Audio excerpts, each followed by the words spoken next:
About a decade back, I used to work at a brewery or a pub. It was set in a pretty big and old building from the early 1900s. I worked there for a couple of years, and most of the time it was pretty chill, but backbreaking at times too. On my time working there, I had two experiences that I can only describe as supernatural. The first one, it was a particularly late night, and I was tasked with closing up the hangar and loading docks. Closing it up was basically making sure that there wasn't anything obstructing where the trucks would park, stacking up any loose crates, turning the lights off, and locking it all up. I was about done too, so I turn off the lights, and as I'm making my way to the door, a beer bottle comes rolling towards me from the dark between the tall stacks of the crates. It wasn't forceful or anything too, it sort of looked like someone gently placed it on the floor and rolled it towards me. I didn't think too much of it though, so I picked up the bottle and placed it inside a half-empty crate. I turned around, and as I started walking, another bottle comes rolling from the same place. Then another one, and tired and thinking that it was a co-worker trying to mess with me, I shout, "Hey, alright, you got me, come on, I gotta close up." I expected to hear laughter or something, but instead, it was dead silent. I waited for a couple of minutes too, turned on my flashlight. I truly believed that somebody was there, and started looking around the stacks or the crates for what I thought it would be a giggling co-worker. But after searching each corner, eventually I just had to give up. I admit that I was a little bit weirded out at this point, but I just picked up the two bottles from the ground and placed it in the same crate as the first one. I turned off my flashlight and shouted at the darkness, "Alright, I'm looking up, see you tomorrow." Just as I finished saying that, a crate full of bottles fell from one of the stacks and landed 2 feet from me, glass shards and beer exploding absolutely everywhere. And that, I have no idea how it happened. The next day I told my boss about it though, and he said that it was probably a rat. The thing is though, is that those crates, when full, probably weigh 20 pounds at least. How a rat could throw it like that is just impossible. Talking to my co-workers too, they told me that they've also experienced weird stuff during the closing hours down there. Anyway, my second experience happened again when I was closing this place, and this time I was closing the pub. So when closing the pub, the last thing that you usually do is restock the walk-in freezer. The freezer is probably just as old as the building itself, to be honest, and it sits underground, right beneath the bar. I was down there filling that enormous thing with kegs and crates. It being a very old freezer from a time when safety wasn't a big concern, the thing doesn't open from the inside. No handle, nothing. Just a flat, plain steel door. So I did what I always did when I had to go inside that thing. I put a keg securing the door open. And I was about halfway through that task when I hear the door slamming shut. I rushed towards the door, but it was actually locked shut. I started pounding on it, but the only other person there was my boss in the office, 2 floors above me, probably with the door closed. I tried my phone, but since I'm locked underground inside of a steel and lead box, I had no service. I was wearing only jeans and a t-shirt, so things were getting chilly pretty quickly. My face was going numb and my hands were getting stiff, and I made a blanket out of cardboard, but it was doing very little keeping the cold at bay. The only reason I didn't freeze to death, though, was because I had a date with a regular and she went there looking for me. She asked my boss where I was, and when he couldn't find me, he went to the basement and found me inside the freezer. I was there for about 45 minutes when he found me, and I was starting to consider writing a letter to my parents and drinking myself to sleep. My boss, he installed a chain to keep the door open after that, but I refused to ever walk in that death trap ever again. But the weirdest part was that the keg that I had holding the door open, it was now at the other side of the room when I got out. It was a full steel keg, mind you, not something that can just slide away, let alone quietly. Anyway, in the end, I stopped working there shortly after for unrelated reasons, but it's something that has always stuck with me.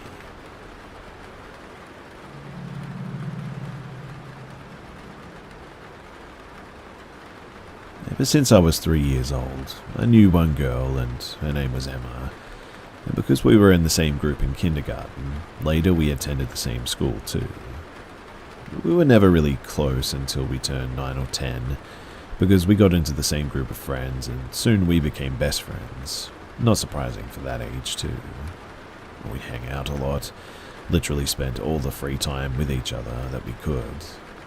I knew that Emma had problems at home too. Her mother was an alcoholic and an addict, and even though she denied it all the time, we just knew it. Most of the time we would spend our time together on the streets. However, rarely we would stay at my place when it was raining or during storms and blizzards. But we never entered her apartment when someone was at home, and even then we never really stayed for longer than 10 minutes. My mother suspected that she was stealing stuff. A pair of golden earrings went missing and we never found them again, and just asked me to be more careful around her. And eventually, I noticed what my mother meant. Emma would come up with some crazy excuses to stay in my apartment, like saying that if we got under the rain that she would catch a cold during her period and in the future she wouldn't be able to give birth due to that or something. I wasn't a dumb kid but decided to not point it out, but one summer afternoon I decided to bring up the topic of Emma's family again. She took me to her room and nobody was there. Everything went normal, so we started hanging there more often. But I noticed a lot of empty alcohol bottles and syringes around, but it wasn't my place to pry, so I let it be. But a few days after that, when we entered, I noticed 2 extra pairs of shoes that weren't there before, and when we left the door frame, I saw a woman and a man sitting in a kitchen smoking. I knew that Emma didn't have a father. He died when she was 2 or so I assumed that it was her mother's friend or something. The person said, "Is that," and my name, "You've changed a lot. Such a pretty face." I was so weirded out as she and that man stared at me intently, eyeing up my body and face. I was 10, so I only understood that later, how creepy it was. But I'm pretty sure that I've never actually met her mother before, so probably she saw me in kindergarten albums or something, but after that encounter, Emma started acting really strange, asking about my parents' full names, where exactly they work, whether I have extended family or not, persuading me to go to abandoned places. She literally dragged me to her place several more times where I met her mother and that man again. Weird comments too, especially about my body and face, happened every time. I told my mother about Emma's behavior. I didn't tell about the weird stuff with her mother, and she banned me from hanging out with Emma completely at that point. Important note too is that after me and Emma stopped talking, she transferred to another school by demand of her mother. Anyway, it was a regular morning, a month or 2 after I had stopped talking with Emma. I was heading out to school when suddenly an old beaten-up car pulled up near me and a woman came out of it. I couldn't see her face clearly due to the scarf around her face, and I assumed that she was just a passenger getting out of the car, so I continued my way towards the school. However, I haven't even made more than a step when she firmly grabbed my arm. She started saying something about my mother being in hospital and that I needed to go with her, and her voice seemed sort of familiar, and the rest of the face too. She also said full names of my parents and that she's related to me from my uncle's side. She said his name too. I started to freak out and started denying her demand to get in the car, so she grabbed my shoulder, placed her palm on my mouth and dragged me to the car. That's when I saw that the driver was that man from Emma's place. I bit the woman's hand as hard as I could, thrashed until she finally let go, and then I ran back home as quickly as I could. My mother came home furious after she was alerted that I never got to school, but she quickly calmed me down when she saw my state. My clothes were torn on the sleeve, my arm was heavily bruised, and I was sobbing. I was never an emotional kid, rarely showed even mild emotions, so this was completely unexpected from her. I explained everything that happened, and she showed me all the photos of relatives and asked if I recognized that woman, and I didn't. My mother never really said a word to me about it after that, and I think we just sort of pretended that it never happened. But today, I stumbled across Emma's Facebook and there was a photo of her mother, and in that photo was that same scarf from that day. I denied the possibility that it was her throughout my whole childhood, but here it was, a proof that makes it impossible to lie to myself anymore. I need to let it out because my mother never got me any psychological help after this and I just bottled it up. But I have to ask, why did Emma's mother do that? Did Emma know about it? I guess that I'll probably never know.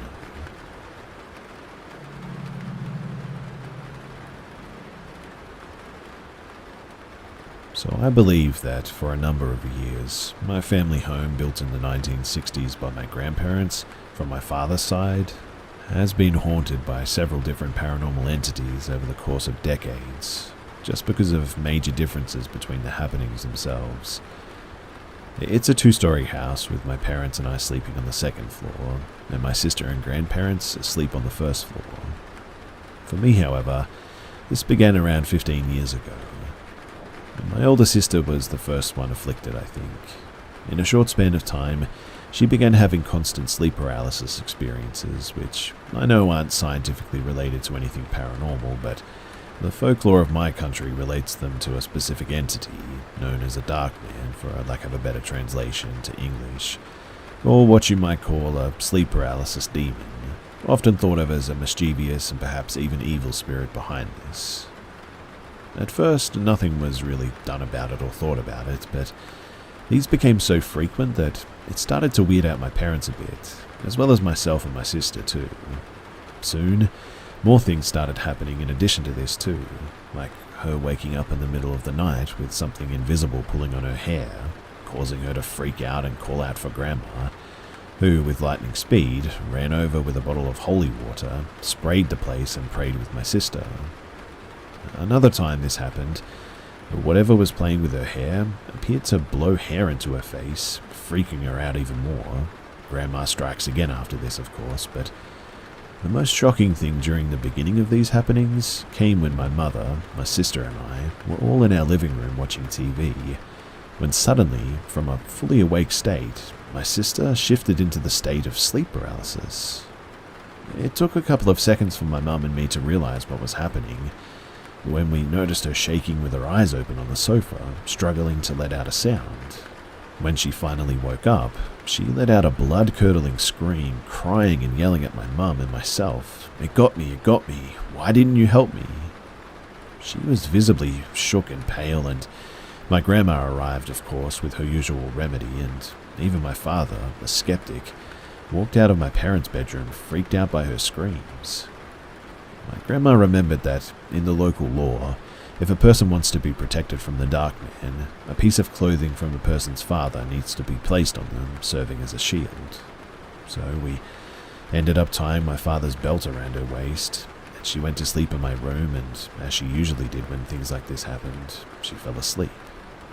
Still distraught and frightened, she asked me to go get her a glass of water, so I went to get some in a plastic cup from the water dispenser and I give it to her.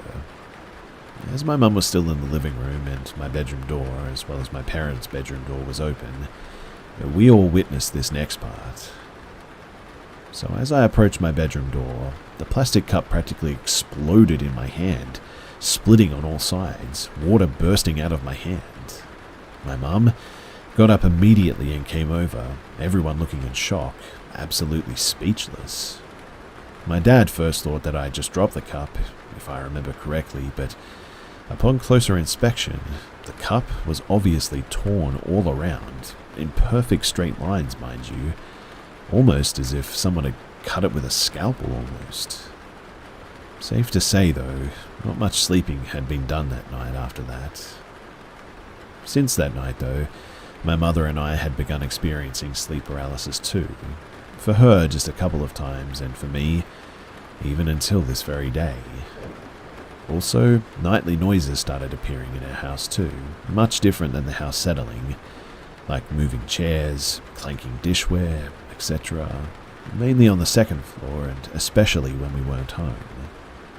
At one point, my grandma even searched the 2nd floor, completely convinced that a burglar had come in at some point, as she heard the old wardrobe in my parents' room open in addition to moving chairs, but when she reached the room, the wardrobe was open, but there was nobody in there. These incidents, though, prompted my sister to visit our local priest, and after explaining the situation, the happenings, and the nature of the haunting, the priest concluded that a lost spirit inhabiting our home was for some reason reaching out to my sister, wanting to become known. My sister was a little relieved after this, knowing that the spirit meant no harm. She even named the spirit Samuel, and, well, now it was time to figure out what or who the heck Samuel actually was. There were a couple of theories. The first one concerned when my grandma was a little girl. On her way home from school, she had to pass through a cemetery every day, and one day she saw pretty flowers on a grave, and she picked them, brought them home without telling anyone, and that very night, she woke up to an invisible force grabbing her by the leg, trying to drag her out of her bed. She felt as if she knew that whatever was dragging her wanted those flowers back, and she woke her parents up, and her mother said the same thing, and they threw or returned the flowers the next morning. From that day on, she knew not to take anything from a graveyard ever again. It could have been that this entity remained attached to her and moved with her childhood home to our house when her and Grandpa built it, since it was only a couple of houses next door. The second one, though, was that the ghost was possibly my grandma's father, my great-grandpa, who I had never met, mind you, but this was a thought because before he died, he said to my grandma, "If I'm gone and you ever hear something moving in the attic, know that it's me." Coincidentally, the attic eventually became the second floor of the house, where most of the noises and the cup incident happened too. It's also worth noting that my sister and we shared my room before she moved downstairs, so it could be connected somehow. I just truly don't know. But whatever the case, other incidences soon followed. My mother once felt a strong press on her upper body when she was nearly sleeping, and thinking my dad put his arm around her with his full weight, she asked him to move the arm. And after she got no response, she asked again, complaining that it was hard to breathe. And she eventually had enough to the point of crying and yelled at him to stop, only to realize that he wasn't even turned towards her in the bed. He was turned to the other side, and woke up wondering why she was screaming like that. She still remembers this vividly, and it frightens her to this day, and my dad remembers this too. On another night, I was playing PS2 games very late, and I had gone to bed without realizing that I forgot to turn it off, and my LED light-up joystick remained plugged in.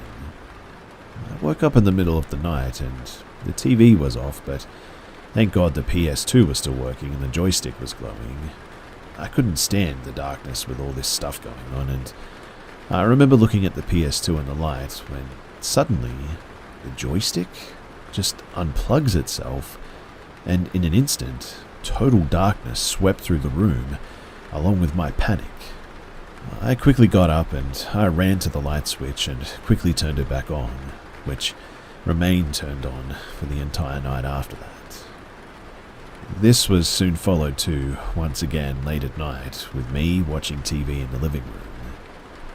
Now, the stairs are connected to our second floor at the very beginning of the living room, and they're separated by a thin metal strip from the living room floor. And as I'm sitting there in total darkness, I suddenly hear footsteps coming up the stairs.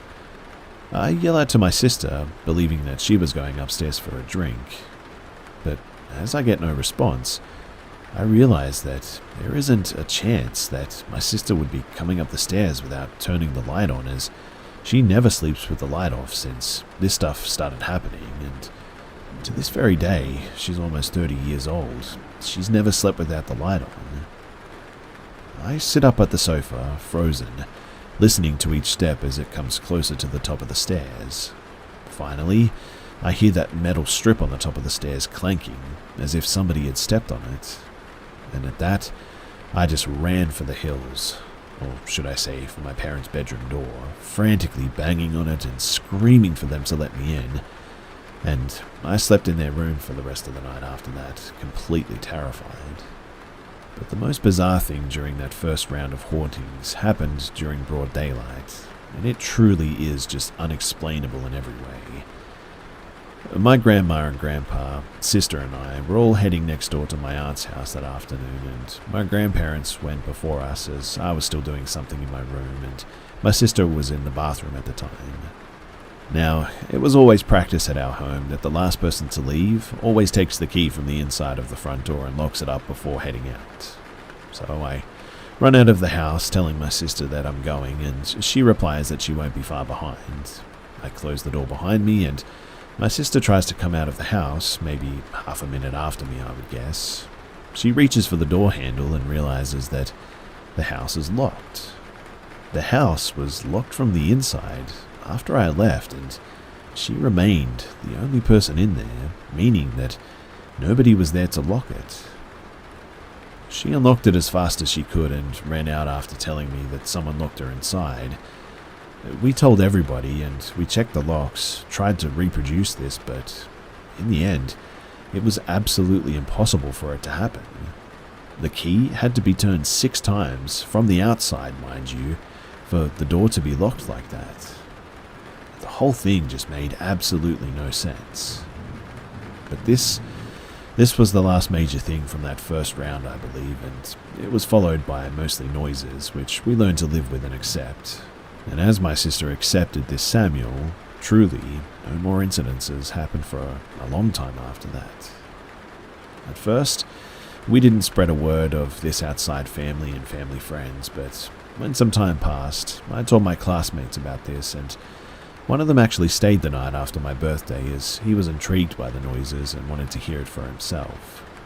My sister knew this and actually tried to pull a prank on us by knocking at our door late at night after the party, and he and my other friend, who was also sleeping over, got scared by this, so my sister revealed herself, but the next time it happened, a couple of hours later, my friend woke me up to say that something was knocking on our door again. I opened the door, but this time there was nobody there.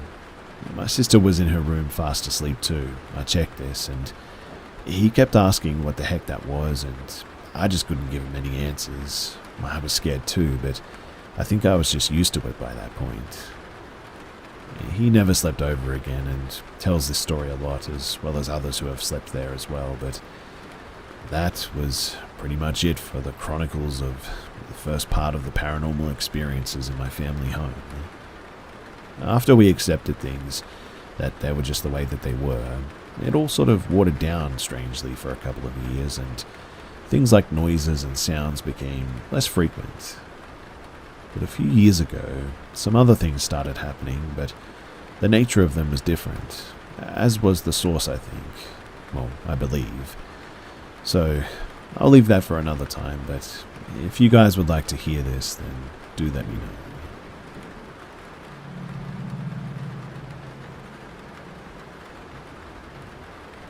I was 12 years old at the time, in the 6th grade, and living in the South. At that time, the town's population was around 20,000, but when the local university was in session, it would nearly double. It wasn't a place where everyone inevitably knew everyone else, but if you played 20 questions with each other, you could undoubtedly find people that you both knew. My single mother and I lived in an apartment downtown and had been there for around 8 months. It was summertime, and as she worked and attended college, I was usually home alone during the day. It was the early 90s. About halfway through the summer, a girl from my school, Maria, moved into a house about a block away from us. I didn't know Maria that well, and it wasn't until she moved in that I really started spending a lot of time with her. I didn't know her parents, and they didn't know Mum. And when this event occurred, we'd been hanging out for maybe a couple of weeks. Riding bikes and going to the library together. Her mother and stepfather worked all day too, so we were mostly alone. When one day I was at her house when her mum was home, Maria and I were out in the yard when her mum came to the door and hollered at me. She was like, "Hey, did your dad ever manage to find you?" And which to me was super weird, so I was like, "What?" "Yeah," she said. "Your dad called here a couple of days ago and asked if you were at our house. He said that he couldn't find you." I was sort of stunned and had no idea what she was talking about. To Maria's mum, a virtual stranger, the call probably made sense. I mean, to those who knew me though, it was pretty wild. The actual people who knew me knew that my dad didn't live with me, had never lived with me in fact. He lived a couple of hours away in a different county, and at that point in my life, I could count the number of times that he had been to my house on one hand. There was no animosity or drama there. He could see me whenever he wanted, but we were not close, I guess you could say. He'd never been to the town in which I was living either. I hadn't seen him in probably 6 months, and seeing as how we didn't have a phone, we hadn't recently spoken either. He had no idea Maria even existed. He'd never met any of my friends. My mum hadn't even met Maria or her parents. So I was a little freaked out and asked, "Are you sure it was me that he was looking for?" She was like, "Yeah," she said. He'd apparently recited my full name, middle and all, and described me even, including my recent haircut and glasses. My dad had never seen my glasses, didn't even know that I wore them. I'd only had them for like a week. She said that he asked if she knew where I was, that he couldn't find me, and that she told him to try my apartment. He'd apparently said okay and then just hung up. And well, of course, I went straight to a payphone and called my dad as soon as I left. And of course, he had no idea what I was talking about. In fact, it bothered him too. To this day, I have no idea what that was about. Was it a prank call or somebody coincidentally looking for their daughter of the same name and physicality, and Maria's mum thought that it was me, or like some guy actually trying to abduct or stalk me or something? But in that case, how did he know to call Maria's house? He would have needed to know Maria's parents' last name for one thing, and her mother had remarried as well. Her last name was different in other words, and what was the point? I was often alone. I was probably easily abductible, I suppose. It's probably not a word, but you get my drift. Nothing like that ever happened again, but a few weeks later, I did get a really strange feeling after coming home from the used bookstore. I'd just gotten upstairs and had unlocked my apartment's door when something like a trepidation hit me with full force. The living room looked fine. I didn't see or hear anyone, but I got the strongest sense that someone had just been in that room seconds before. When I tried to step forward, every hair on my body suddenly stood straight up, and I didn't question it. I just slammed the door, ran down the stairs, and I stayed at that library until Mum got off work.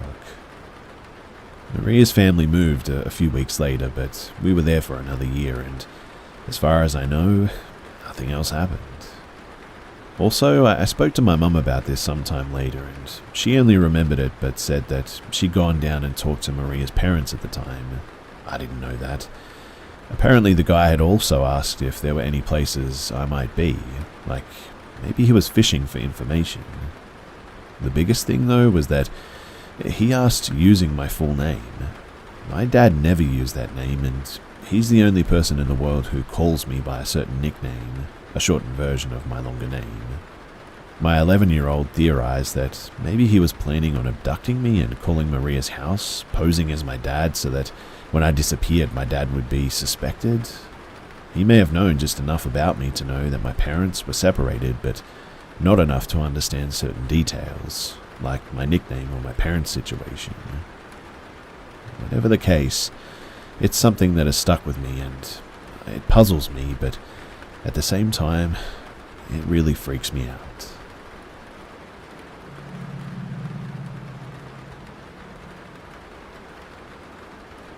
This happened when I was 17. I worked briefly at a truck stop. I literally worked there a week and a half, so the only person that I got to know while I was there was the janitor. We had talked on breaks, and he smoked with me once. He was a shorter guy, probably 5'5", and had a smaller frame, and he was probably in his late 40s. He has scraggly hair down to his shoulders and thinning on top. Not that it matters, I'm just painting a picture, I guess. But I'm a pretty big girl, I'm tall and built like a brick house, and if anyone was the imposing one, it was me. I never at any point thought of him as scary or anything. Just thought that he was a nice older guy. So after I stopped working there, a few weeks had passed, and I was fueling up on my car, and he came up to me, and we talked, and he told me about his great weed that he had, and if I gave him a ride home after work, I might get some. I didn't think anything of it, and I drove him home. He rolled a joint and made me a drink that was about 2 fingers full, but he didn't have a chaser, so I only took a small sip. And well, he put his hand on my leg and then tried to put my hand on his junk. And at that moment, my head started swimming, and I got this gut feeling, and it was fear, pure fear. I felt faint and shot up off the couch and headed for the door. He did everything but physically stop me from leaving. I can't remember exactly what he said, but I moved him from in front of the door and I just left. When I got out, it had already been snowing all day and there wasn't a car on the road. I got about half a mile from my apartment, and after that, I have absolutely no clue what happened. I woke up the next morning in my basement on the cold concrete floor, and again, I just don't remember anything from that night. I actually saw him again after I had met my husband, and he angrily stomped up to me and said, "I thought that you were gay," and I was really scared of guys. I must have told him that I was gay or something, I don't know, but I'm 39 and I still think about this situation from time to time, and I often wonder, what the heck happened that night? What I do know is that I was probably roofied, but what I don't know is, how the heck did I end up on that concrete floor?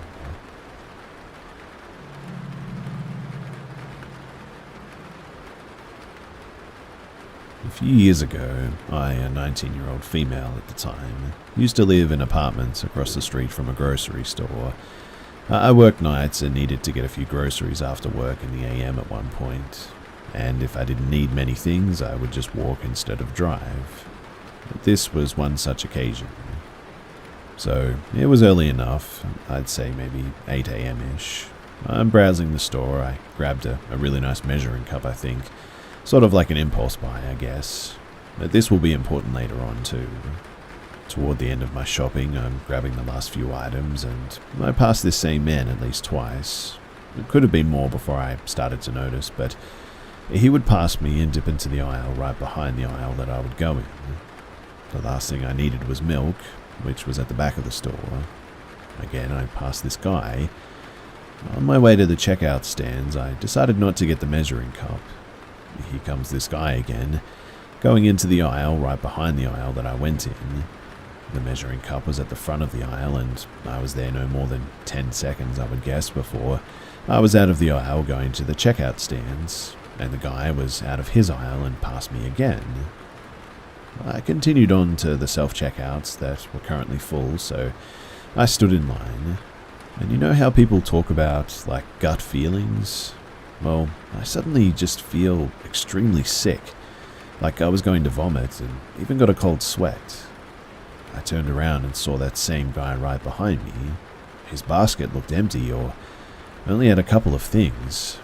I was too panicked to really count, but people were lined up behind me and my self-checkout became available. I glanced at my shopping basket and very audibly said, "Oh, shoot," like I forgot something, and I went off back into the store in a hurry. I'm pretty sure that it would have been out of place for him to suddenly follow me, but I don't know exactly what he did. I didn't look back. I circled around the entire store and came back to the checkout lines that were empty now. I quickly scanned all of my items and rushed out of the store among the small crowd of the other shoppers. And that was when I saw a brown panelled van parked near the entrance. I'm almost 100% sure that I saw the same guy sitting in the front seat too, but I could have just been paranoid, I know. He was looking down, and I'm guessing at a phone, but I ducked behind a different parked car and almost sprinted back to my apartment. I was definitely being followed that day, and the fact that he was sitting right there at the entrance, in a van of all things, I don't know, something just didn't feel right. To this day, that is the most intense gut feeling that I've ever had, and to be honest, I'm really glad that I listened to it.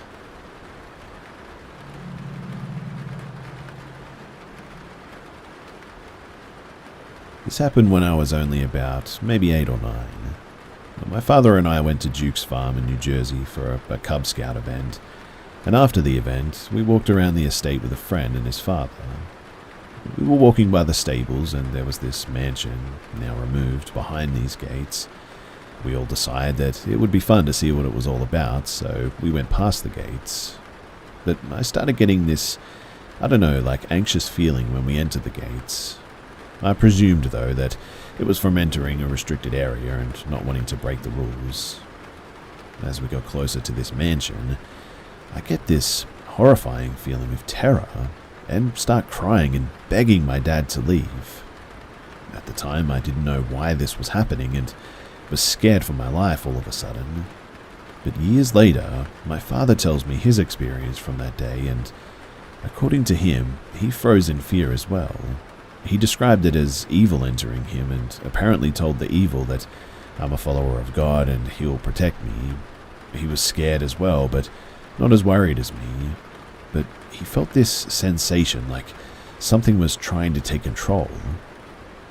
We got out of there as quickly as we could and kind of brushed off the experience, to be honest.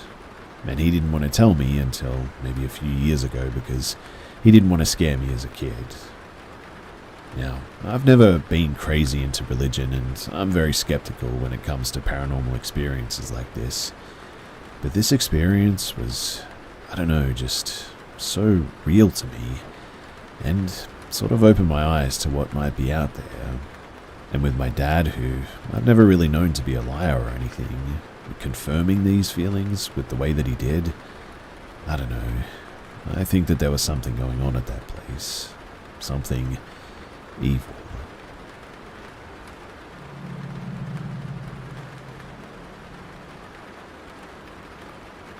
So I'm now 36 and I'm married.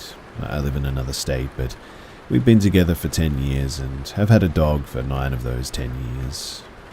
When this last experience happened to me, I was around 19 to 20 years old and living in my parents' house. It was our second house that we lived in as a family, and it was only a few years after we moved in did I experience this. I'm not religious or someone who believes in the afterlife, but I also acknowledge phenomenon that we can't explain in energy that surrounds us. So the first time I remember experiencing anything strange or paranormal, I was about 7 years old. At the time, I had really bad asthma, so we thought that it actually turned out to be mold or asbestos in the school that I was at. I was on a bunch of medications as I stopped breathing a few times from my condition. Since leaving that school, I was never diagnosed with asthma or any medication whatsoever. But our first house was my parents' first house they purchased and I was born in. They bought it from a couple who was going through a divorce, I think, and it was one level and my bedroom was diagonally across from my parents' room. All of a sudden one night too, after my mum put me to bed, she would leave my door slightly open so I was able to see in the hall in my parents' bedroom. I would be laying in the bed, looking into their room, and within moments, the pitch-black room would start changing to all different colors rapidly and then would settle, and from it, the figure or outline of a man in all black. I couldn't see his facial features or clothes. I just knew that it was a man, and all black would form from these colors and slowly start walking towards the threshold of my room. The first time that this happened, obviously I freaked out and was screaming for my parents. They would always come and nothing would be there. This went on for about a year, in fact, and the most I ever watched was one time I didn't look away as the figure actually stepped into my room. But then I got so scared I would go under the covers and face my wall. I slept like that for a year until my mum took me to some woman that I don't know.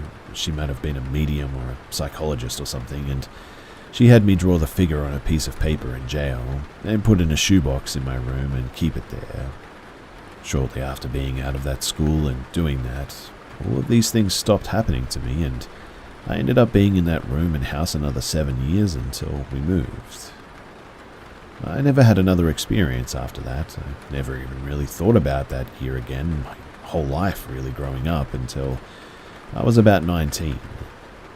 We had just recently moved to another home, once again bought from a couple who had divorced. This house always had a really weird sort of cold feeling to it. And one night I was out with friends just getting food. We weren't drinking or anything of that nature, just a low-key night. I remember I came home around 10 p.m. and went upstairs to my bedroom. My room was on the second floor, and in the middle of the floor my siblings' rooms were on either side of mine, and the master bathroom and bedroom at the end of the hall. And I remember I came home, played some video games for a bit, and then shut the lights off and laid down to go to sleep. It was a tiny room, and my bed was parallel to the door. I remember too that I fell asleep fast and hard. I don't remember the time or why even, but eventually I wake up facing the door. Slowly my eyes are adjusting to the darkness, and I see a figure standing in front of my closed door. I rub my eyes some more and see a tall black figure in what I can only describe as a generic striped prison clothes, standing there, and I instantly shot up in bed and go to scream, and all in that split second, the figure rushed towards me, put its hand around my throat, and chokes me. I can't scream or make a sound, and then instantly I wake up. I'm laying in bed facing the door sweating, and the room is completely empty. At this point, I'm kind of shook up. I go down the hall to the bathroom to splash some water on my face, and that was when I notice a handprint around my throat that does not match mine. Now, I don't know what to believe or think at this point. It was strange because I was shaken up, but not enough that it kept me up all night or anything. I didn't know what just happened or how to explain it, but I told myself that it was just a bad dream, and I went back to my room and went to sleep. I never really told anyone about this before, and nothing like that has ever happened to me since then, too. I've moved a bunch of times in my life. I collect antiques and vintage items, and I love horror films and anything paranormal or ghost hunting related. And still, I don't practice any spiritual or religious beliefs, so I really don't know what to think of this. But after reading up and listening to other people's stories more and more about the paranormal, it's something that has always interested me. I don't consider myself someone who is easily spooked. I felt at this point in my life that I would like to share these experiences here and see what people think, what their opinions on all of that might have been. To this day, I've never really personally ever come to a conclusion on what all of that was. I always just chalked up what happened to me when I was 7 as a combination of the medicines that I was taking and the mold or asbestos that I was inhaling while in that school. And then the event later in life, I guess I just rule out as sleep paralysis. I don't know. Any feedback, opinions, and insight is much appreciated, and yeah, I hope that it just never happens again.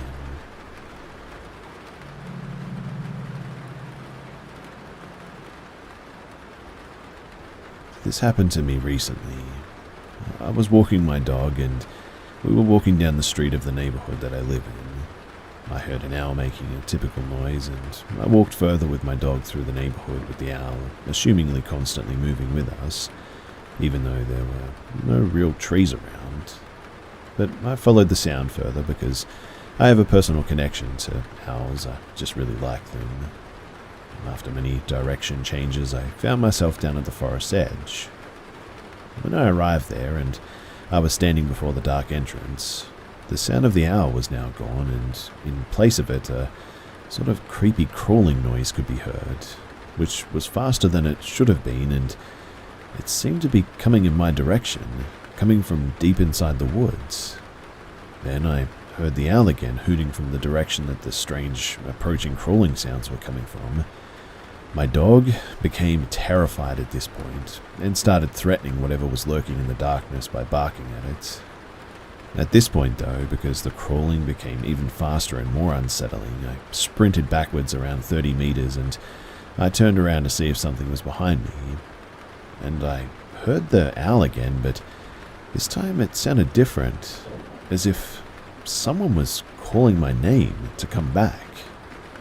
When I told my dog to calm down as I was running home, a distorted laughter was what I heard coming from the forest, and it didn't really sound human. But after that, I just ran for home and I locked all the doors as soon as I got there.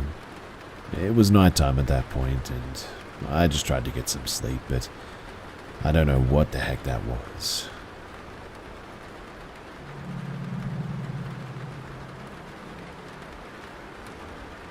I, an 18-year-old female, met my ex, male, 22, in February of 2020, but didn't end up dating him until closer to my 17th birthday because he still lived with his girlfriend.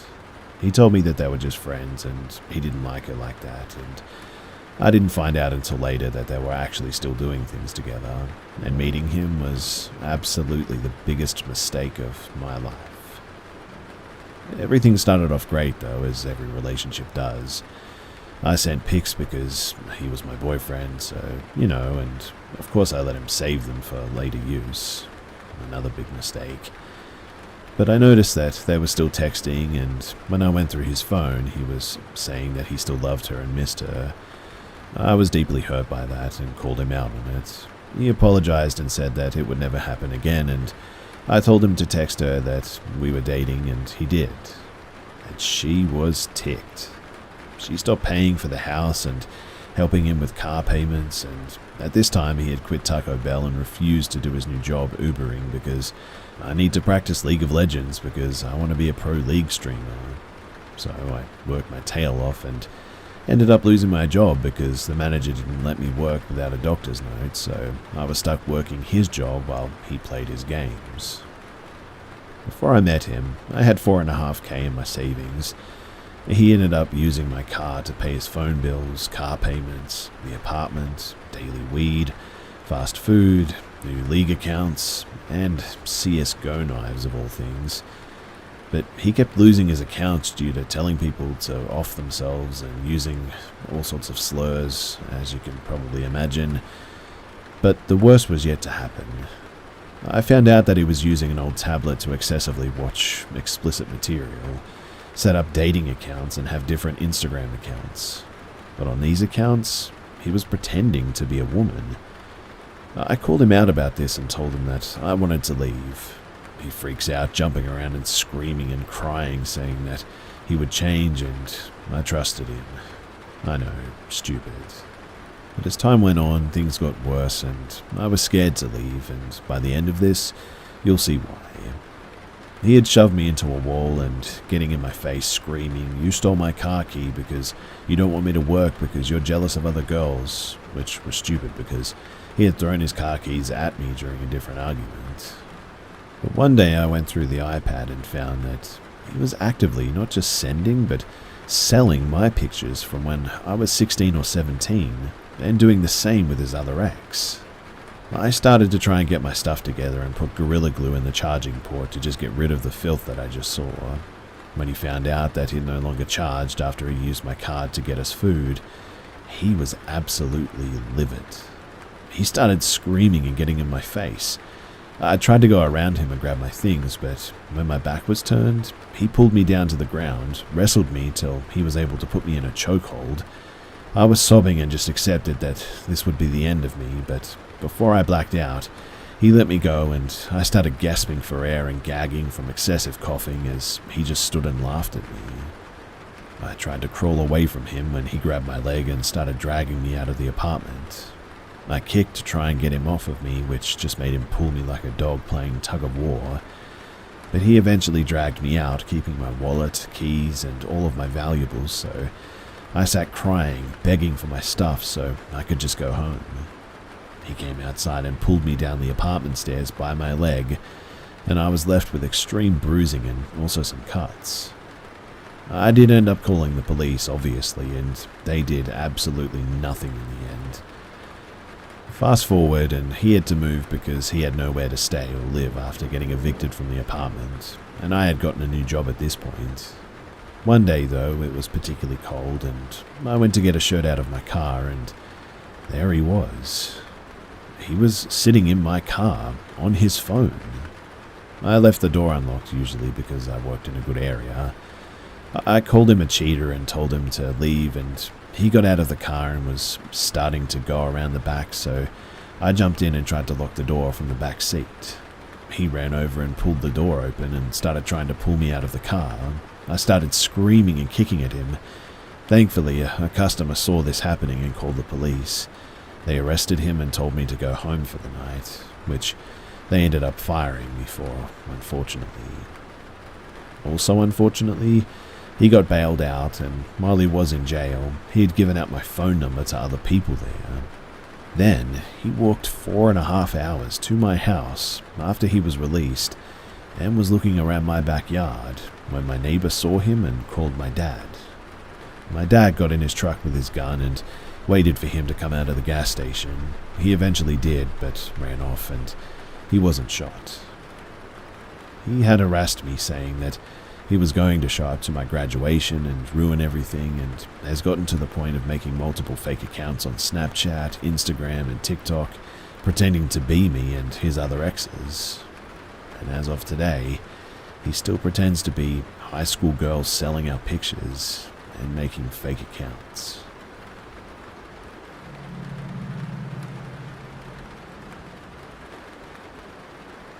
In the late 90s, I went to an overnight girls' summer camp for a couple of weeks every year. It's a beautiful chunk of forest in Maine, and this campground is structured like this. There are 2 roads that go up either side of a hill. Along the roads are paths that lead to clusters of cabins, which each can house up to 4 girls. Each cabin cluster had a set of 3 porta potties, since the flush toilets were too far to walk to at night. There's a stone house foundation next to the cluster of cabins that is furthest in the woods, and from now on it will be referred to as DW. Now, I've heard a few spooky stories from DW, but never experienced any specially there myself, and my story is from when I stayed in the cluster of cabins next to the furthest one. This one I'll call BP. BP is situated where all the cabins are ways into the woods, and porta potties are between the cabins and the road that continues to DW.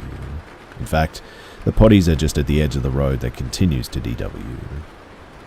And one evening, my group of campers had come home from a bus field trip. It was later than we usually went to bed, and it was very dark. The most important rule at the camp is the buddy rule, though. You never go anywhere without at least one other camper. Counselors were the only ones allowed to travel without buddies. After getting ready for bed too, my cabin went together to the porta potties. We were still energized from the trip and were very giggly, and I glanced up to make sure that we weren't straying and saw a person on the road walking toward DW, seemingly illuminated by a blue lantern flashlight. From my vantage point, the person was no longer visible once they walked behind the potties. I looked back to my friends and said something like, we're probably freaking out whoever is on the road if they can hear us, you know. And immediately, my friends asked, what person? I answered, there's a counselor going over to DW. They're behind the porta potties. They didn't see anyone, and as we approached the potties, neither did I. The road was pitch dark in both directions, and so was the surrounding woods. There wasn't even a dark silhouette, like if their lantern had died and they continued walking anyway. There was nowhere that this person could be found. They just up and vanished. I don't really remember what the person looked to be wearing. All I remember is the blue light and short, straight, almost shoulder-length light hair, looking straight ahead as they walked toward DW, and the house foundation is all I saw. The campground used to be the site of some farmland probably 100 years ago. I know this because the campground is crisscrossed by low crumbling stone walls and the farmhouse foundation in DW. I fell in it once, but that's another whole silly story. But I later learned the legends surrounding the foundation. It was a home to a small farming family, either one child or a boy and a girl, depending on who tells the story. And one day, when the father was away for market, the house burned with the other family members inside. He came home far too late, and some say that the skeletons found inside were holding each other, a mother trying to protect her children for the last time. Obviously, that is sort of folklore, I guess, but who knows, maybe it's true. And my theory is that if I did indeed see a ghost, it may have been the ghost of one of the family members, and an echo-type ghost repeating actions took in the past. I could relay the other paranormal legends I remember from the campground if anybody is interested, but again, that's a whole nother story, and yeah. Anyway, this is the only quasi-paranormal thing that's ever happened to me, so yeah, there it is.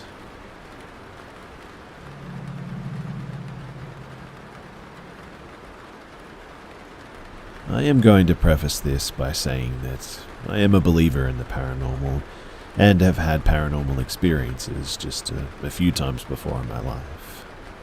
Some weird things have been happening at work recently though, and I'm really not sure what to think about it, if it's paranormal or not. I guess this is where, well, doing this comes in, sharing it with you guys. So, I'm a female in my 20s and a full-time overnight worker at a hotel in my hometown. I've been working this position for about 4 months now, and have experienced some odd, sometimes unexplainable things happening in the wee hours of the morning. I'm the only employee in the hotel working during my shift, and have grown used to keeping my eyes and ears peeled, as I'm basically security for the place, along with the front desk, and want to make sure that my guests are safe. Now, I truly can't tell if I'm convincing myself these experiences are paranormal or if they really are paranormal, but I want to share them here. So first, the drawer at the back desk where I sit and watch the security cameras, it will open on its own every 5 minutes or so. I assumed that it was because the drawer was loose and needed to be tightened, but when I asked maintenance if they noticed it happening during the day and could fix it, he and my manager said that they'd never seen it do that before. I'm not convinced that this is paranormal, obviously, but it's definitely odd when you add everything else. Our TVs in the lobby are kept at louder than 25-30 volume during the day and are muted at night. And one night, the TV unmuted itself and was set at 60 volume, startling me near to death as it was loud and abrupt. It happened once and never again, and I don't think that my co-workers would raise the volume to 60 before muting it, as there's really no reason to do that. Again, I convinced myself that it was just a technological error, but it still left me uneasy. I once looked down the hall into the kitchen, and for a split second, I could have swore that I saw a man standing there in the kitchen doorway. I even did a double take, and when I looked back, he was gone. I convinced myself, though, that I mistook the shelf and the boxes for legs and a torso, but again, it left me uneasy. I was preparing breakfast in the kitchen one morning and heard a loud crash in the lobby, as if the large tin dish in the breakfast area had toppled over onto the ground. I rushed out of the kitchen to investigate what had happened, only to see that everything was in its place. Nothing had fallen, and I also saw nobody in sight. I couldn't really come up with a convincing reason for why this happened, and that one still puzzles me. But this morning at 1 a.m, I returned to the back desk after using the restroom, and I heard a noise in the back hallway coming from the sort of housekeeping laundry room area. I slowly approached and turned on the light to see that one of the large dryers had started itself, 2 hours after I started my shift, with the dryer door open. That has never happened since I've started working here, and after confirming with my manager, it has never happened before, and again, I guess it could be explained by a technological error, but it was really odd. Other things have happened too that I can't really remember off the top of my head, but I can't tell if my belief in the paranormal, combined with me being completely alone and sometimes scared, I'll admit, at work, has created the idea of these instances being paranormal. Again, I don't know what to think, but I would really like to know what all of you guys think.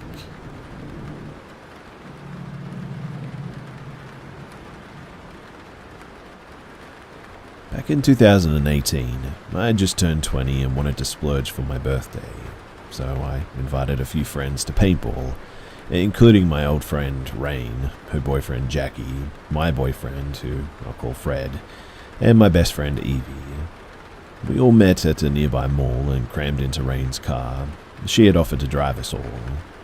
I don't know if this was connected, but My boyfriend said something weird too. We were on the highway when he turned to Rain and said, "Hey, can you slow down? I have a bad feeling that something bad is going to happen." Which was obviously strange to ask, but Rain obliged and slowed down to the speed limit. She was going 10 over, which is permitted where I live. And we made it to the paintball place, without any issues too, and proceeded to have a great time. Fred even shot me in the spine, which hurt up until the next day. Anyway, eventually it was nearing the end of the day and we were all tired, so we all agreed that it was time to go, but Rain suggested that we all book a motel room and spend the night together.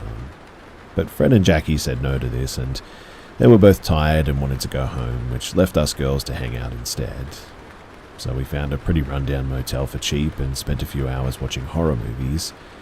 And halfway through the second movie, we started to feel like there was a presence in the room with us, but we just chalked it up to the horror movies, obviously. Now, a fun fact about Evie is that she has an attachment, a shadow figure that has been haunting her for years, her and her family. It started with her mum and weirdly got passed down to her, apparently.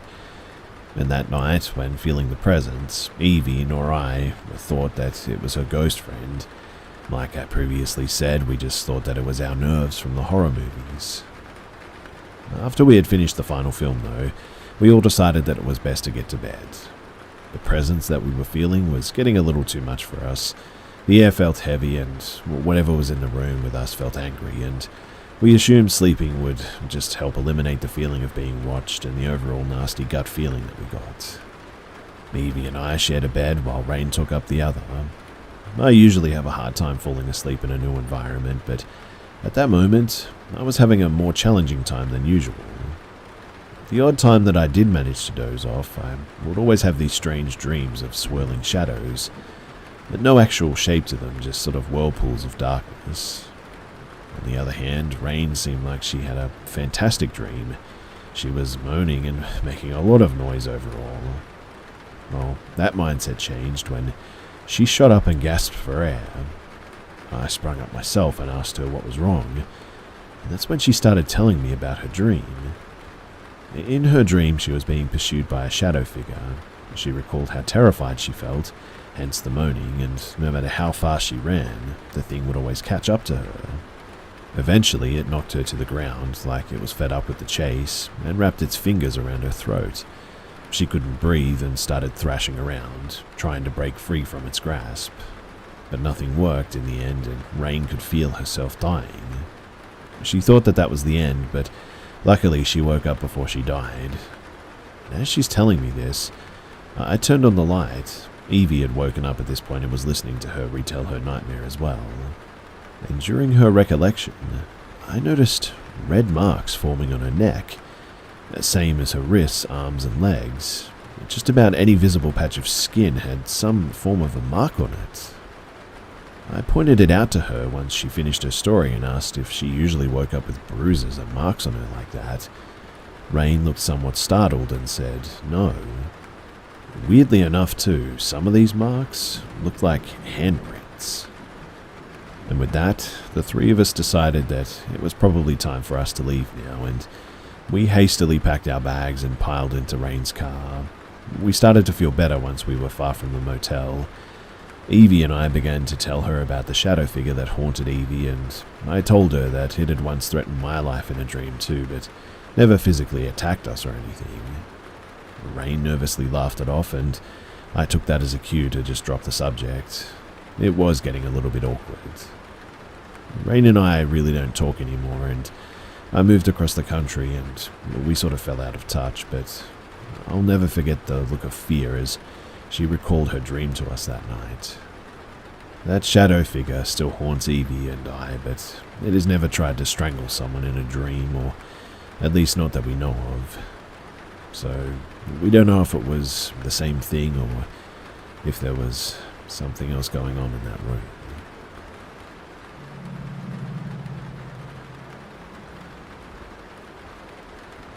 This event happened around the mid-90s.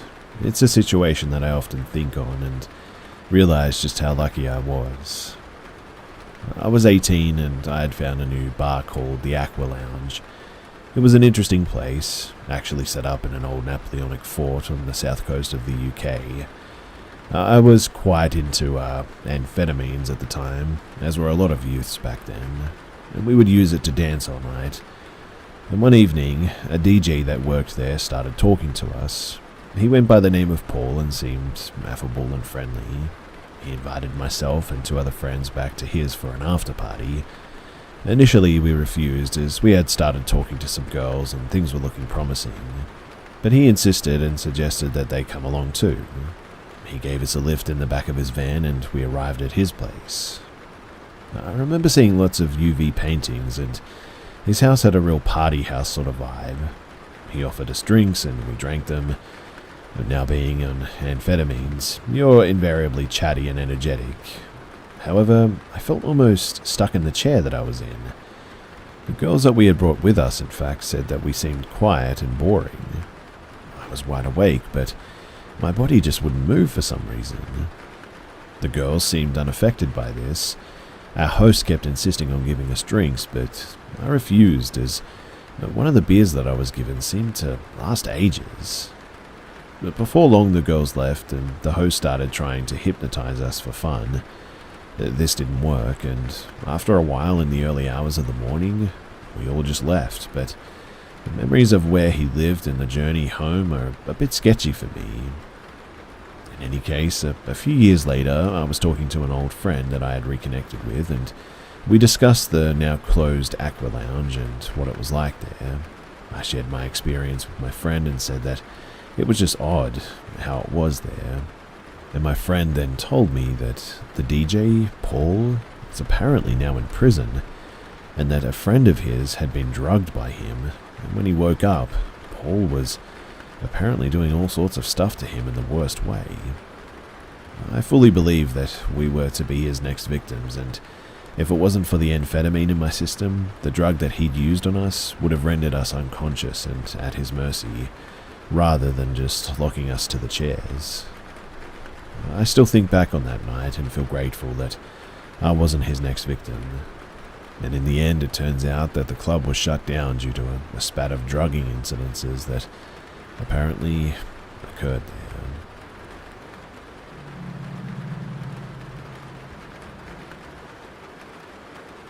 So, I've never really shared anything like this before, and am naturally a scientifically minded and rational person who comes from a place of skepticism.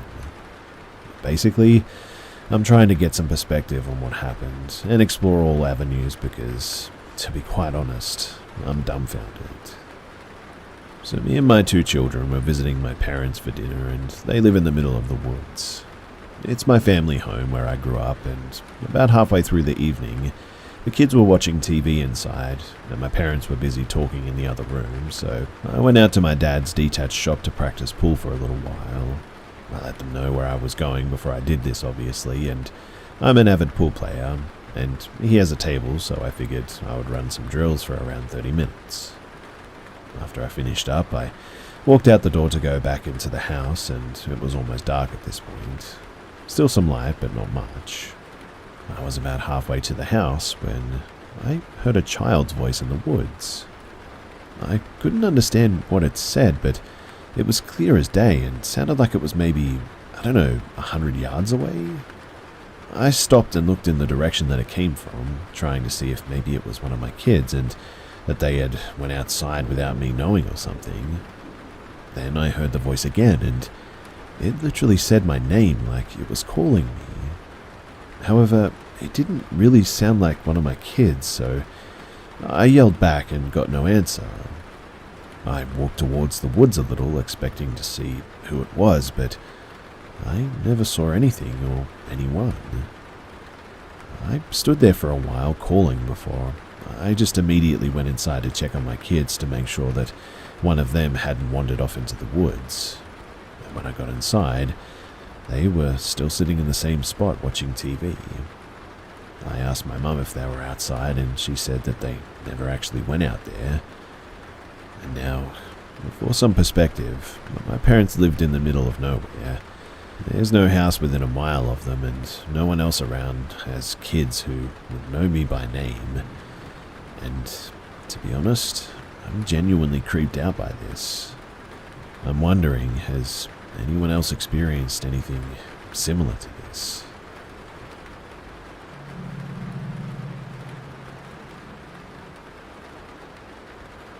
When I was 18, there was a gas station outside of town, and it was this rinky-dink little place where the cashier sold cigarettes to you if you were in pull-ups and being carried by your mum. They just didn't care is what I'm getting at, and I pulled up one day and walked out with a pack of Marlboros and a Red Bull for some gaming time, because I was itching to die young and fast, right? But I got in my car and turned it on. For some context too, I weighed about 108 and was 5'4". I'm tiny and I was a scrawny teenager in a sketchy gas station parking lot, but in the middle of the day, mind you. Anyway, I always keep my car doors locked, and as soon as I'm in my car, the first thing that I do, besides check the back seat before I even get in, is lock my doors. I do that, and a split second later, I hear my passenger side door jiggling. This guy in his maybe 20s to 30s, blonde hair, stubble, normal looking dude, was yanking on my door handle like he knew me, like I was his Uber. I'd never seen him before, and this man had no business trying to get into my car. I'm just in shock and watch as he taps my window and points down like he wants me to unlock it or roll down my window or something. I could tell, though, that he was bad news and I wasn't stupid, so I threw my car in reverse and I pulled away. He looked frustrated and disappointed, but I never saw him or the van that he was standing at again, too. I was too stunned to get a license plate, and even if I thought that I could report it, I was buying cigarettes and didn't want to get in trouble. I didn't even smoke them in the end. I bought them for the thrill and gave the stale cigs to a stoner friend who didn't use them for nicotine. I can still see him in my head, though, tapping on the window like that. It was freaky and just completely out of the blue. I was on the highway, too, when I realized that I'd been so scared that I even forgot to put my seatbelt back on. I guess it just goes to show that stuff like this can happen at any place and at any time.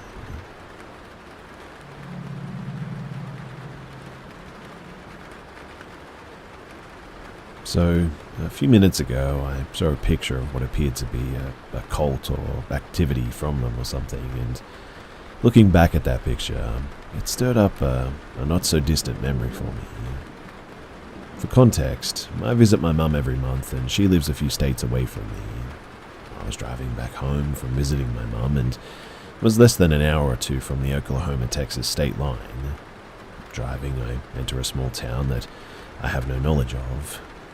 The only thing that I remember clearly about it, though, was that there were a few medicinal marijuana dispensaries, and it had a lot of old buildings, almost all of them with large old fences and gates. Weirdly, I can't seem to find this on the map, but if any of you guys have any ideas, then please do let me know. So, I drove into town already feeling creeped out. The residents would sort of shuffle about and stare, and there were very few new buildings, but that wasn't the creepy part. You see, on almost every sidewalk corner and road, there were dead dogs, all wearing a leash and a collar. No blood, no slashes, bites, or gunshot wounds or anything. Just dead dogs everywhere. I stopped at one of the traffic lights in town and took in the greater picture. The people, as I said, just sort of shuffled and it just seemed wrong. But then the horror hit me. There were 20 plus dead dogs easily, and from what I could make out, there was just no logical reason or conclusion for this to happen. One or maybe two would make sense, I suppose, but it was like 20 plus. In fact, almost every lawn there was a dead dog there. And not just one breed in particular, too. It varied from miniature poodles up to Rottweilers and Labradors. I also noticed that nobody seemed to care. Mind you, and again, it was not just one dog. There was no way of ignoring it. But again, they all had leashes and collars, and I just cannot emphasize enough how weird this was. They were actually everywhere, and they were on street corners, yards, corners, middle of the road, parking lots. I drove through the town with no issues, mind you, but I attempted to find the town before sharing this, and I've still had no luck finding it, which is weird because I should be able to find it easily. I mean, it's on a common route that I've taken before. The next time I go up to see my mum, I'm going to attempt to track down this town and possibly give all of you guys an update. My theory is that it's either a cult or a major meth or drug epidemic in that town. But if you have any information or ideas of where this actually happened and how I could find it again, then please do share it because I do plan to go back.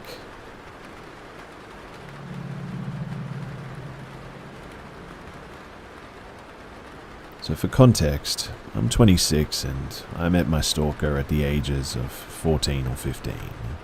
When I was 14, I decided to take ballroom dance classes at one point. That was kind of normal for teenagers in my generation in my country, but there you had to change partners each song, so every girl would dance with every boy. And in my group, that consisted of mostly teens between 14 to 17, there was a really tall, almost 2 meters, 21-year-old old guy. His name was Philip. We had a nice chat the times that we danced, but he seemed sort of weird. And because I was young and naive, and that's how I normally made friends, I told him where I lived when he asked me. And so, the stalking began. At the time, I didn't realize that it was stalking. I just thought that he had too much time on his hands and that it was just annoying. But Philip would ride on his bike from his home, he lived one town over, to my house, and ask if I wanted to spend time outside with him and play. After doing that for a few times, I asked my parents to tell him that I just wasn't home when he would come over. Both my parents and I were very oblivious about his actions for a very, very long time, too. At one point in time, the stalking ended for a few weeks, and Philip also didn't come to dance classes. At that time, I became a part of a friend group of a boy I fancied. For some months, he had a girlfriend, but they split soon after, and I became his girlfriend. Unfortunately, though, Philip was also friends with the best friend of my boyfriend, so he was also part of that group. They told me Philip was in a mental hospital, apparently, and in the span of his stalking, Philip had actually been put into a mental hospital multiple times, and every time that he was, to be honest, I was kind of thankful because then I at least had some peace. When I was 16, my family and I had to move because our landlady had thrown us out. She wanted to live in the property herself, so we moved one town over, and unfortunately, we began living 2 streets apart from my stalker. And every time Philip was out of the hospital, he would be at my house again. It was not as often, but still, it was enough to be annoying. At my father's birthday, though, he rang again, and because my family had guessed, they told me to open the door, and there he was, looming over me like a dark, menacing shadow man. I told him to leave, and I tried to close the door, but he blocked it. So I was standing there, afraid, sort of begging him to leave. And at one point, I even ran inside to get my dad to send him away, but my dad said, "He's your friend, so it's your problem." So I went back to the door, and again, I basically pleaded that Philip please leave. At one point, he was sort of kneeling and sitting on my doorway, and after almost 2 hours, he finally left. It was obvious to me at that point, too, and I finally realized what type of behavior it was, that he was a stalker and he was fixated on me.